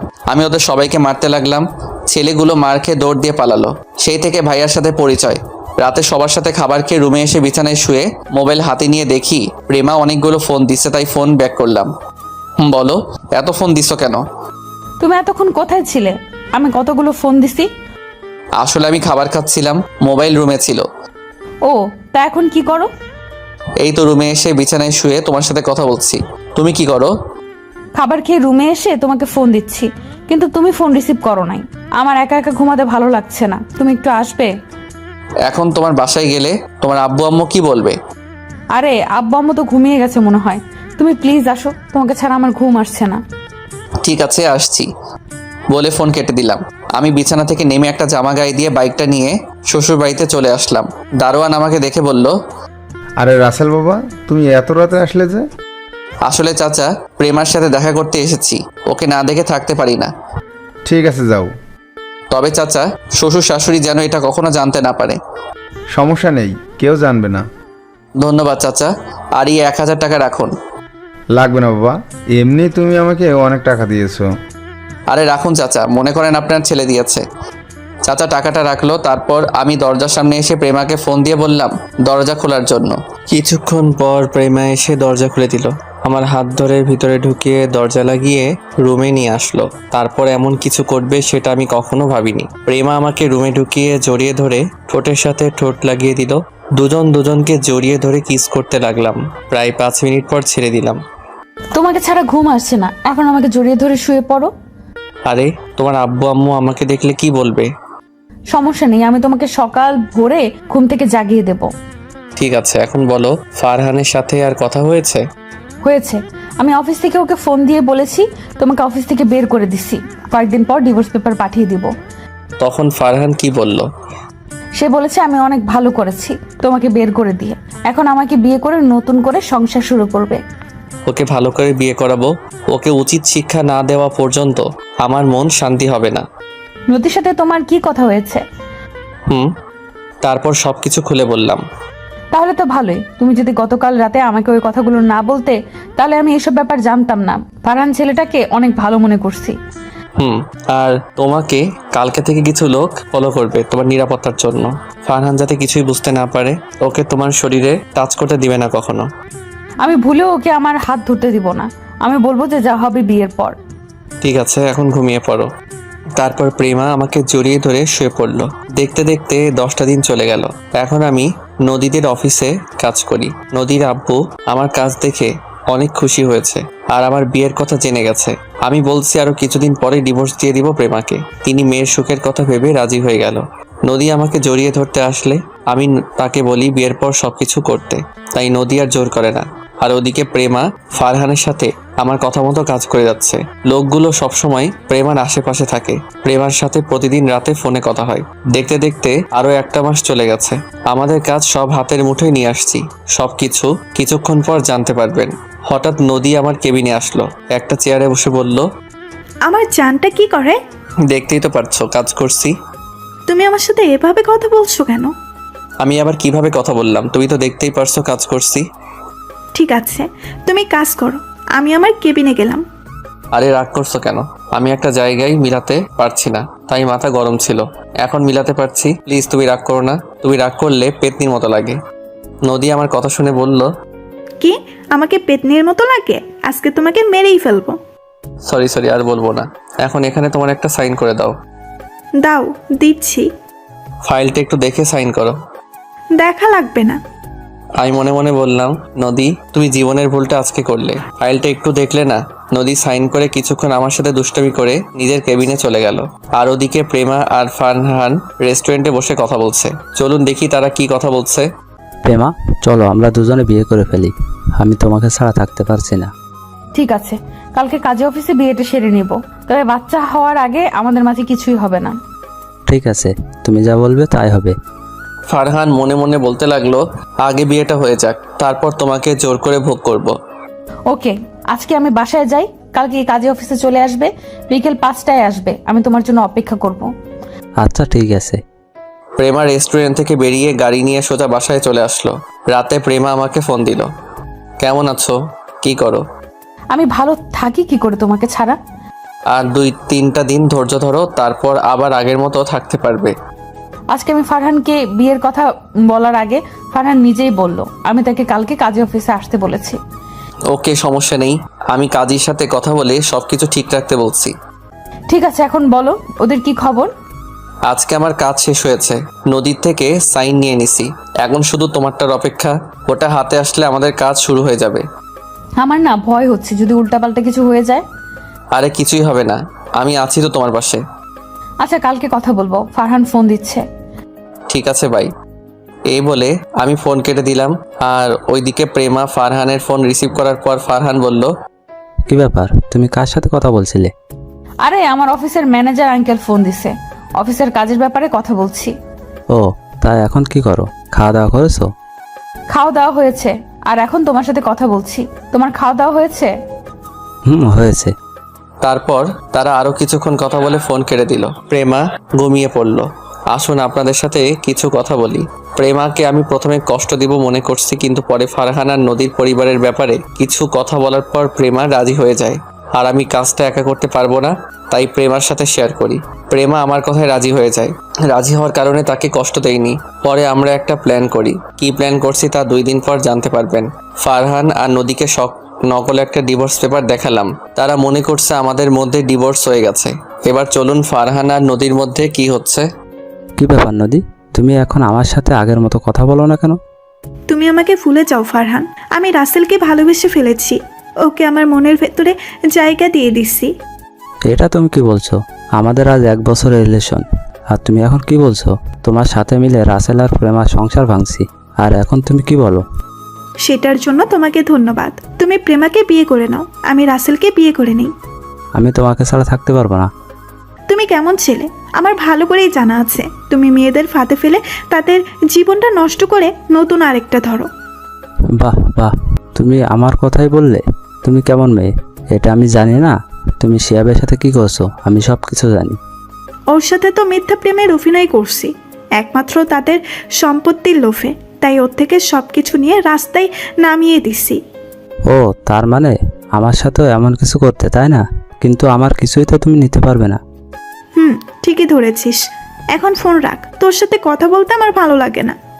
এই বলে নদী ফোন কেটে দিল। আর ফারহান মনে মনে বলতে লাগলো, আরে নদী, তুই কি মনে করেছিস আমি তোকে হাড়ে হাড়ে চিনি? তাই তোর সাথে আমিও প্রেমের অভিনয় করে গেছি। এখন প্রেমাকে বিয়ে করে তাদের সব সম্পত্তি দখল করে নিব। তারপর প্রেমাকে ঘাট ধাক্কা দিয়ে বাসা থেকে বের করে দিব। পরের দিন বিকালে কাজী আমার কথা মতো সবকিছু ঠিক করে রেখেছে। প্রেমা আর ফারহান সাইন করলো, কিন্তু ফারহান সাইন করার আগে পেপারটা পড়ে দেখলো না। তারপর প্রেমা আর ফারহান কাজী অফিস থেকে বেরিয়ে যে যার বাসায় চলে আসলো। আর এদিকে আমি নিজের কেবিনে ক্যামেরা সেটিং করে নদীকে আমার কেবিনে আসতে বললাম। কিছুক্ষণ পর নদী আমার কেবিনের ভিতরে ঢুকে একটা চেয়ারে বসলো। তখন নদী বলল, বলো কেন ডেকেছো আমাকে? আচ্ছা নদী, তুমি আমার কাছে একটা সত্যি কথা বলবে? কি কথা বলো? তুমি কি শিহাব নামে কাউকে চিনো? শিহাব নামে আমি একজনকে চিনতাম, কেন বলো তো? তুমি কি শিহাবকে ভালোবাসতে? আমি ওকে ভালোবাসতাম, তবে এখন আর ভালোবাসি না। এখন তোমাকে ভালোবাসি, ওর কথা আমি ভুলেই গেছি। তুমি কি তাকে সত্যিকারের ভালোবেসেছো? আসলে আমি তাকে সত্যিকারের ভালোবাসি নাই, তার সাথে প্রেমের অভিনয় করে তাদের সব সম্পত্তি দখল করে নিয়েছি। তুমি এটা ওর সাথে করলে কেন? এটা কি তুমি একাই করেছো? এটা আমি একা করি নাই, সাথে আমার বাবাও ছিল। আর ওর সাথে এটা করার কারণ, সে মেয়েদের নিয়ে মজা করত, বেশি ভাব দেখাতো। তাই ওর সাথে প্রেমের অভিনয় করে আমি আর আব্বু ওদের সব কিছু নিয়ে রাস্তায় নামিয়ে দিছি। তাই বলে এমনটা করবে ওর সাথে? করেছি, বেশ করেছি। আচ্ছা, তুমি ওর কথা বলছো কেন? তুমি কি শিহাবকে চিনো? আমি ওকে চিনি না। গতকাল রাস্তায় হঠাৎ আমার গাড়ির সামনে এসে ধাক্কা খায়, তখন আমি তাকে হাসপাতালে নিয়ে যাই। তারপর আমাকে এই কথাগুলো বলল। ওর কথা তোমাকে চিন্তা করতে হবে না, এখন আমাদের বিয়ের ব্যাপারে চিন্তা করো। ঠিক আছে, কালকে আমি আব্বু আম্মুকে নিয়ে তোমাদের বাসায় যাব বিয়ের কথাবার্তা বলতে। ঠিক আছে, এখন আমি কেবিনে গেলাম, হাতে কিছু কাজ আছে। ওকে, যাও। নদী আর কোনো কথা না বলে কেবিন থেকে বেরিয়ে গেল। আমি বসে বসে কাজ করতে লাগলাম। সন্ধ্যায় গাড়ি নিয়ে আমি সোজা ফারহানের বাসায় চলে গেলাম। কলিং বেল চাপ দেওয়ার পর একজন কাজের লোক এসে দরজা খুলে দিল। আমাকে দেখে বলল, কাকে চাই? আমি ফারহানের আব্বুর সাথে একটু কথা বলতে চাই। ঠিক আছে, আপনি ভিতরে সোফায় বসুন, আমি সাহেবকে ডেকে দিচ্ছি। এই বলে কাজের লোক ভিতরে চলে গেল। আমি ভিতরে ঢুকে সোফায় বসলাম। কিছুক্ষণ পর ফারহানের আব্বু আসলো। আমাকে দেখে বলল, তুমি কে? তোমাকে তো চিনতে পারলাম না। আমাকে আপনি চিনবেন না, শুধু আপনাকে কিছু কথা জিজ্ঞেস করতে আসলাম। কি কথা বলো? শিল্পপতি নাজমুল হাসানকে চিনেন আপনি? চিনি, ও আমার বন্ধু ছিল, সে তো এখন বেঁচে নেই। ওনাকে তো আপনি মেরেছেন, আপনার কারণে উনি মরতে বাধ্য হলো। কেন করেছেন ওনার সাথে এমন কিছু? আপনি ওনার বন্ধু ছিলেন, বন্ধু হয়ে বন্ধুর ক্ষতি করতে আপনার একটু কষ্ট হয়নি? করেছি, বেশ করেছি। সে আমার থেকে উপরে উঠতে চাইছে, তাই ওকে রাস্তায় বসিয়ে দিলাম। এখন যদি আপনার নামে আমি থানায় মামলা করি তখন আপনার কি হবে? প্রমাণ সাক্ষী ছাড়া পুলিশ আমার কিচ্ছু করতে পারবে না, আর আমার হাত মন্ত্রী পর্যন্ত আছে। তুমি আমার কিছু করতে পারবে না। আমি আপনাকেও দেখে ছাড়বো। তোর সাহস তো কম না? তুই আমার বাড়িতে এসে আমাকে হুমকি দিচ্ছিস? আমি চাইলে এখনই তোকে থানায় ভরিয়ে দিতে পারি, কিন্তু আমি তা করব না। তুই এখনই আমার বাসা থেকে বেরিয়ে যা। ঠিক আছে, আমি চলে যাচ্ছি, তবে আমি আবার আসবো। এই বলে আমি বাসায় চলে আসলাম। রাতে আব্বু আম্মুর সাথে খাবার খাওয়ার সময় আব্বু বলল, কি রে, তোর কাজ কতটুকু আগালো? আব্বু কালকে সব শেষ হয়ে যাবে, আমাদের কাছে সব প্রমাণ চলে এসেছে। রাইসা ফোন করে বলল সামনের শুক্রবার বাসায় আসবে। ও, ওরা কি বাইরে থেকে বাংলাদেশে আসছে? না, কালকে আসবে বলেছে। তোর মোবাইলে ফোন দিচ্ছে, কিন্তু তোকে বিজি পাইছে, তাই আমার মোবাইলে ফোন দিয়ে বলেছে। রাইসের সাথে কথা হয় না আজ 2 দিন হয়েছে। কি করবো বলো, ওদিকের কাজ করে সময় পাই না। ওটা সমস্যা নেই, তো কালকে পুলিশ সাথে করে নিবি। আব্বু। তারপর খাওয়া দাওয়া করে রুমে চলে আসলাম। বিছানায় শুয়ে প্রেমাকে ফোন দিলাম। ফোন দেওয়ার সাথে সাথেই রিসিভ করলো। আমার জানুটা কেমন আছে? তোমাকে ছাড়া ভালো থাকি কি করে? কালকে থেকে তো আমার সাথে থাকবে। আজকে রাতটা কষ্ট করো, তা কাগজপত্র সবগুলো আনছো? সব আমার সাথে আছে। আর ফারহানের সাথে আমি একটা ভিডিও করছি। ও আগে কার সাথে কি করছে সব কিছু আমাকে খুলে বলছে। আমি বলেছি তার কথা শুনে আমি তাকে ছেড়ে যাব না। তারপর সবকিছু খুলে বলছে। খুব ভালো করছো, কালকে সকালে বাসায় চলে আসবে। তোমাকে নিয়ে সাথে পুলিশ নিয়ে ফারহানা নদীর বাসায় যাব। আমার মন বলছে এখনই তোমার বাসায় চলে আসতে। না জানু, রাতটা কষ্ট করে কাটিয়ে সকালে চলে এসো। ঠিক আছে। তারপর আরো কিছুক্ষণ কথা বলে ঘুমিয়ে পড়লাম। সকালবেলা ঘুম থেকে উঠতে বুকটা কেমন ভারী লাগছে। চোখ খুলে দেখি যাকে দেখলাম তাকে দেখে তো অবাক হয়ে গেলাম। ঠিকই ধরেছেন, প্রেমা। আমি উঠতে প্রেমার ঘুম ভেঙে গেল। তখন আমি তাকে বললাম, প্রেমা তুমি কখন আসলে? আমি সকাল ভোরে চলে এসেছি, তোমাকে ছাড়া থাকতে ভালো লাগছে না, তাই চলে আসলাম। ঠিক আছে, এখন উঠো, আমি ফ্রেশ হব। আর একটু থাকো না, অনেকদিন পর তোমাকে জড়িয়ে ধরলাম। ঠিক আছে থাকো। এখন বলো, আব্বু আম্মু কি জানে তুমি বাসায় এসছো? আম্মু তো দরজা খুলে দিল। তোমার আব্বু আম্মু জানে তুমি আমার কাছে আসবে? তারা কেউ জানে না, শুধু দারোয়ান চাচা জানে। ও। প্রেমা আমাকে কিছুক্ষণ জড়িয়ে ধরার পর দুজনে ফ্রেশ হয়ে সবার সাথে নাস্তা করে বেরিয়ে পড়লাম থানার উদ্দেশ্যে। থানায় এসে একজনের কেবিনের ভিতরে ঢুকে গেলাম। ওসি সাহেব, আপনার সাথে কিছু কথা ছিল। আপনি আপনার বউকে কেমন আদর করেন? ওসি আমার দিকে তাকিয়ে বলল, ওই আর আমি ভাবির সামনে এমন কথা বলতে লজ্জা করে না? তুই তো জানিস আমার লজ্জা নেই। চুপ হারামি। ভাবি কেমন আছেন? আমি ভালো আছি, তুমি কেমন আছো? আমিও ভালো আছি। তো বলুন কি খাবেন? আমরা কিছু খাবো না। এই কথা বললে তো হবে না, আপনি এই প্রথম আমার থানায় আসছেন, একটা কিছু তো খেতেই হবে। শুধু কফি হলেই চলবে। তারপর রকি একজন কনস্টেবলকে বলল 3টা কফি নিয়ে আসতে। কিছুক্ষণ পর কনস্টেবল কফি নিয়ে আসলো। 3জনে কফিকে বেরিয়ে পড়লাম। সাথে আরো কিছু পুলিশ নিয়ে বের হলাম। রকি হচ্ছে আমার কলেজ ফ্রেন্ড। কিছুদিন আগে সে ওসির পদ পেয়েছে। তার সাথে মাঝে মাঝে যোগাযোগ হতো। এবার যেতে যেতে আসল ঘটনা আপনাদেরকে খুলে বলি। একদিন আমি অফিস থেকে বেরিয়ে এসে বাসায় যাওয়ার সময় রাস্তার পাশে একটা ছেলেকে দেখে গাড়ি দাঁড় করাই। আমি ছেলেটাকে দেখি মাথা নিচু করে বসে আছে। তখন আমি তাকে বললাম, কি হয়েছে তোমার, তুমি এইভাবে মাথা নিচু করে বসে আছো কেন? ছেলেটা মাথা ওঠার সাথে সাথে আমাকে দেখে বলল, আরে রাসেল, তুই? তোর সাথে অনেকদিন পর দেখা। আমার কথা বাদ দেই, কিন্তু তুই এখানে এইভাবে বসে আছিস কেন? এটা আমার কপালে লেখা ছিল। কি হয়েছে আমাকে খুলে বল। তোর জামা কাপড়ের এই অবস্থা কেন? তাহলে শোন, আমি নদী নামে একটা মেয়েকে ভালোবাসতাম। মেয়েটা আমার সাথে প্রেমের অভিনয় করে, আমাদের সব সম্পত্তি দখল করে নেয়। আমি তাকে অনেক বিশ্বাস করেছিলাম, কিন্তু সে আমার সাথে এমন কিছু করবে আমি কখনোই ভাবিনি। এটা তোর পাপের ফল। তোর যে সময় সব কিছু ছিল তখন তুই মানুষের সাথে কেমন আচরণ করতি, সেজন্য আল্লাহ তোর সাথে এমন করেছে। এখন বল, তোর আব্বু আম্মু কোথায়? আমার বাবার বন্ধু জাহিদ খান আব্বুর অফিস নিজের নামে করে নেওয়ার পর আব্বু হার্ট অ্যাটাক করে মারা যায়।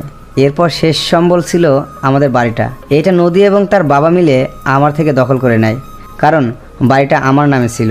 কিছুদিন পর আব্বুর অফিসটা আমার নামে করে দিলেও কিন্তু তার আগে জাহিদ হাসান আমার আব্বুর থেকে নিয়ে যায়। সব কিছু হারিয়ে এখন কি করছিস? একটা ছোট বাসা ভাড়া নিয়ে আম্মু আর আমি থাকতাম। তারপর একটা অফিসে চাকরি নিই, কিন্তু সেই জায়গায় নদী আমার নামে নানান কথা বলে বসের কাছে। তারপর আমাকে অফিস থেকে বের করে দেয়। চাকরির জন্য অনেক জায়গায় ঘুরছি, কিন্তু কোথাও চাকরি পাইনি। নিজেকে শেষ করে দিতে চেয়েছি, কিন্তু আম্মুর কথা চিন্তা করে পারলাম না। পরে এই রাস্তায় কাগজ বোতল এগুলো টোকায় বিক্রি করে কোনো রকম চলি। এখন আম্মু অনেক অসুস্থ, ডাক্তার বলেছে আম্মু চিকিৎসা করাতে অনেক টাকার প্রয়োজন, কিন্তু আমি টাকা কোথা থেকে ব্যবস্থা করব। তাই এখানে বসে চিন্তা করতে লাগলাম। এখন দেখছিস, যে সময় তোর সব কিছু ছিল তখন গরিবদের মানুষ মনে করতি না, আর এখন সব কিছু হারিয়ে রাস্তায় বোতল কাগজ কুড়িয়ে চলতে হয়। ঠিকই বলেছিস। তোকে দেখে মনে হচ্ছে অনেক টাকা পয়সার মালিক হয়ে গেছিস। আমাকে কিছু টাকা দিবি আর একটা চাকরির ব্যবস্থা করে দিবি। আমি চাকরি করে তোর সব টাকা দিয়ে দিব। ঠিক আছে, তুই আমার গাড়িতে ওঠ। আগে তোর আম্মুকে হাসপাতালে নিয়ে যাই, তারপর তোর ব্যবস্থা করব। তারপর শিহাবকে গাড়িতে উঠিয়ে তার ভাড়া বাসায় চলে গেলাম। বাসায় এসে দেখি শিহাবের আম্মু কেমন করে শুয়ে আছে। আমার দেখে অনেক মায়া লাগলো। তারপর আমি আর শিহাব ওর আম্মুকে গাড়িতে উঠিয়ে হাসপাতালে ভর্তি করিয়ে দিলাম। ডাক্তারকে বলেছি ওনার চিকিৎসা করাতে যত টাকা লাগে আমি দিব। তারপর ডাক্তার শিহাবের আম্মুর চিকিৎসা শুরু করলো। শিহাব তার আম্মুর সাথে আছে। এখন তার আম্মু কিছুটা সুস্থ আছে। এই ছিল আসল ঘটনা। এবার বাস্তবে ফিরে আসি। আমি, প্রেমা আর রকি নদীদের বাসায় চলে আসলাম। নদী জানে আজকে তাকে দেখার জন্য আমার আব্বু আম্মু আসবে, কিন্তু সে তো জানে না আজকে ওকে আর ওর বাবাকে পুলিশের কাছে ধরিয়ে দিব। আমরা নদীদের বাসায় চলে আসলাম। কলিং বেল চাপ দেওয়ার পর কাজের বুয়া দরজা খুলে দিল। আমরা কাজের বুয়ার কোনো কথা না শুনে ভিতরে ঢুকে গেলাম। আমরা ভিতরে ঢুকে দেখি নদীর আব্বু সোফায় বসে আছে। আমাকে এবং আমার সাথে পুলিশ দেখে বলল, আরে রাসেল, তুমি? তা তোমার আব্বু আম্মু কোথায়? তোমার সাথে মেয়েটা এবং পুলিশ কেন? এরা আপনাকে এবং আপনার মেয়েকে ধরতে এসেছে। আমাদের অপরাধ কি? আপনি আর আপনার মেয়ে নদী অভিনয় করে শিহাবের বাড়ি দখল করে নিয়েছেন, সেজন্য পুলিশ আপনাদের ধরতে এসেছে। তুমি হয়তো জানো না, পুলিশ প্রমাণ ছাড়া কাউকে ধরতে পারে না। আমরা প্রমাণ ছাড়া আপনাকে এবং আপনার মেয়েকে ধরতে আসি নাই, প্রমাণ নিয়ে এসেছি। আর এই রাসেল আপনাদের নামে থানায় মামলা করেছে। হঠাৎ নদী রুম থেকে বেরিয়ে এসে বলল, রাসেল, এখানে কি হচ্ছে? আর প্রেমা, তুই এখানে? সাথে দেখি পুলিশ এসেছে। পুলিশ এমনি আসে নাই, তোকে আর তোর বাপকে থানায় নিয়ে যেতে আসছে। আমাদের অপরাধ? তোরা কি অপরাধ করছিস এই দেখ। তারপর নদী আমার সাথে যে কথা বলল সবগুলো দেখালাম। তখন নদী বলল, রাসেল, তুমি আমার সাথে বেইমানি করলে। আমি তোমাকে বিশ্বাস করে সবকিছু খুলে বলছি। বিশ্বাস তো আমার ফ্রেন্ড শিহাব ও তোদের করেছে। বিনিময়ে তোরা কি করছিস ওর সাথে? তার শেষ সম্বল বাড়িটাও নিয়ে নিলি, তুই আর তোর বাপ। চিন্তা করিস না নদী, আমাদের থানায় বেশিক্ষণ আটকে রাখতে পারবে না। টাকা দিলে এমনি আমাদের ছেড়ে দেবে। আপনি ভুল ভাবছেন, কারণ এখন আপনাদের কিছুই নেই। আমি জানি আপনার সব সম্পদের মালিক নদী, তাই ওর কাছ থেকে সবকিছু সাইন করে নিয়ে নিছি। এখন আপনি রাস্তার ফকির। আপনারা যেভাবে শিহাব থেকে অভিনয় করে সব সম্পত্তি দখল করে নিছেন, আমিও আপনার মেয়ের সাথে অভিনয় করে সবকিছু লিখে নিছি। আমাদের কি ক্ষমা করে দেওয়া চায় না? আমরা আর এমন ভুল কখনো করব না। আমি কেন, শিহাবও তোদের ক্ষমা করবে না। রকি, তাদের নিয়ে যা। এই, এদের থানায় নিয়ে চলো। রকির কথা মতো পুলিশ নদী আর নদীর বাবাকে ধরে নিয়ে বাহিরে চলে গেল। বাহিরে আসার পর গাড়ি নিয়ে ফারহানের বাসায় যেতে লাগলাম। সাথে নদী আর নদীর বাপ ছিল। কিছুক্ষণ পর আমরা তাদের বাসায় চলে আসলাম। আমরা সবাই দরজার সামনে দাঁড়িয়ে কলিং বেল চাপ দিলাম। কাজের বুয়া এসে দরজা খুলে দিল। এখানেও কোনো কথা না বলে ভিতরে ঢুকে গেলাম। ভিতরে ঢুকে দেখি বাপ ছেলে সোফায় বসে কফি খাচ্ছে আর গল্প করছে। আমাদের দেখে ফারহান বলল, আরে প্রেমা, তুমি হঠাৎ আমার বাসায়? আবার সাথে দেখি রাসেল এবং পুলিশ, মানে কি? সেটা কিছুক্ষণ পর বুঝতে পারবি। তুই আবার এসেছিস আমার বাসায়, সাথে পুলিশ নিয়ে এসেছিস? তুই জানিস আমি একটা ফোন দিলে তোর সাথে পুলিশ ভয়ে বেরিয়ে যাবে? তাই নাকি মিস্টার জাহিদ হাসান? তো দেখি আপনি কাকে ফোন দিবেন, আমি এখান থেকে এক পাও লড়বো না। ফারহানের আব্বু মোবাইল নিয়ে কাকে যেন ফোন দিল। তখন তার সাথে কথা বলে রকির কাছে ফোন দিল। নেই, কথা বল। হ্যালো, কে বলছেন? আমি বর্তমান মন্ত্রী বলছি। যদি চাকরি হারাতে না চাও তাহলে এখনই হাসান সাহেবের বাসা থেকে বেরিয়ে যাও। তোমাকে আমি গুলি করে মারবো, আমাকে তুমি চাকরির ভয় দেখাচ্ছ? আরে রকি, তুই তা বাবা জাহিদকে কেন ধরতে গেলি? তারপর সব কিছু খুলে বলল। বাবা আমি এসব জানতাম না, তুই ওকে ধরে থানায় নিয়ে আয়, পরেরটা আমি দেখছি। ঠিক আছে আব্বু। এই বলে ফোন কেটে দিল। তখন ফারহানের আব্বু রকিকে বলল, তুই মন্ত্রীকে আব্বু বললি কেন? আমার আব্বুকে আব্বু বলবো না তো কি বলবো? মানে? কারণ তোর মন্ত্রী বন্ধু হচ্ছে আমার জন্মদাতা আব্বু। আমার ছোট থেকে শখ বড় হয়ে আমি পুলিশ অফিসার হব। আব্বু চাইলে আমাকে অফিসার বানিয়ে দিতে পারতো তার ক্ষমতা দিয়ে, কিন্তু আমি ক্ষমতা দিয়ে অফিসার হতে চাই না, নিজের যোগ্যতা অর্জন করে হব। এখন বর্তমানে ওসি হয়েছি। আমি তো কিছুই বুঝতে পারছি না, আমাদের কেন ধরতে আসলো? তুই মেয়েদের সাথে প্রেমের অভিনয় করে তাদের দেহ ভোগ করে ছেড়ে দিস, এটা হয়েছে তোর অপরাধ। আর তোর বাবার অপরাধ বন্ধুর সাথে বেইমানি করে তার কোম্পানি নিজের করে নেয়া, তাই তোদের পুলিশ ধরে নিয়ে যেতে এসেছে। এখন হয়তো টাকার বড়াই দেখাবি, কিন্তু সেটাও এখন তোদের নেই, কারণ তোদের এখন সবকিছু আমাদের হাতে। আমি বলছি যখন তোকে কাজে সাইন করতে বলছে তখন তোদের সব সম্পত্তির দলিল ছিল ওটা, আর তুই না বুঝে সাইন করে দিছিস। আর আমার আর রাসেলের ডিভোর্স হয়নি, তোকে নকল পেপার দিয়েছি। এখন তোরা রাস্তার ফকির। তা জাহিদ হাসান, এখন আপনার টাকা ক্ষমতা গেল কোথায়? আপনি যে রকম বন্ধুর সাথে বেইমানি করছেন, তেমন আমার স্ত্রী আপনার ছেলের সাথে প্রেম এবং বিয়ের অভিনয় করে সবকিছু নিয়ে নিচ্ছে। আমরা জানি আপনার সয় সম্পদ আপনার ছেলের নামে। আচ্ছা, তুই যে আমাদের নামে এত কিছু বলছিস, তোর কাছে কি প্রমাণ আছে? তারপর ফারহানের আব্বুর ভিডিও এবং ফারহানের সাথে প্রেমার কথা বলার ভিডিও দেখালাম। রকি সবাইকে থানায় নিয়ে গেল। আমি আর প্রেমা বাসায় চলে আসলাম। আজ 5 দিন পর ফারহানকে 10 বছরের কারাদণ্ড দেওয়া হয়েছে। তার আব্বু আম্মুকে যাবজ্জীবন কারাদণ্ড দেওয়া হয়েছে। আর নদী এবং তার আব্বু আম্মুকে 20 বছরের কারাদণ্ড দেওয়া হয়েছে। এখন আমি আর প্রেমা হাসপাতালে যাচ্ছি। শিহাবের আম্মু এখন পুরোপুরি সুস্থ আছে। আজকে তাদের রিলিজ দিবে। হাসপাতালে গিয়ে শিহাব আর ওর আম্মুকে বাহিরে এনে গাড়িতে করে তাদের বাসার সামনে চলে আসলাম। সবাই গাড়ি থেকে নামার পর শিহাব বলল, রাসেল, তুই আমাদের এখানে এসেছিস কেন? এই বাসা তো নদী এবং তার আব্বু আমার থেকে নিয়ে গেছে। আগে তাদের ছিল, এখন তোদের হয়ে গেছে। মানে হলো শিহাব কোনো কথা না বলে আমাকে জড়িয়ে ধরে কান্না করে দিল। তখন আমি বললাম, এই পাগল, কান্না করছিস কেন? তুই আমাদের জন্য এত কিছু করছিস, আমাদের বাড়ি ফিরিয়ে দিয়েছিস। শুধু বাড়ি না, তোদের কোম্পানিও আমি ফিরে এনেছি। এই হচ্ছে তোদের সম্পত্তির দলিল। বাবা, তুমি আমাদের জন্য যা করেছো, আমরা কখনো তোমার ঋণ শোধ করতে পারবো না। এখানে কিন্তু আমিও আছি। তুমি তো আমার কথা মতো সবকিছু করেছো। করেছি, তুমি তো করো নাই। ঠিক আছে, আমরা দুজনে করছি। তো যাওয়ার আগে শিহাব তোকে একটা কথা বলে যাই, কখনো গরিব দুঃখীদের অবহেলা করবি না, তাদের পাশে সবসময় দাঁড়াবি। তুই তো দেখছিস গরিব হলে কেমন কষ্ট, তাই এগুলো মাথায় নিয়ে সামনে এগিয়ে যাবি।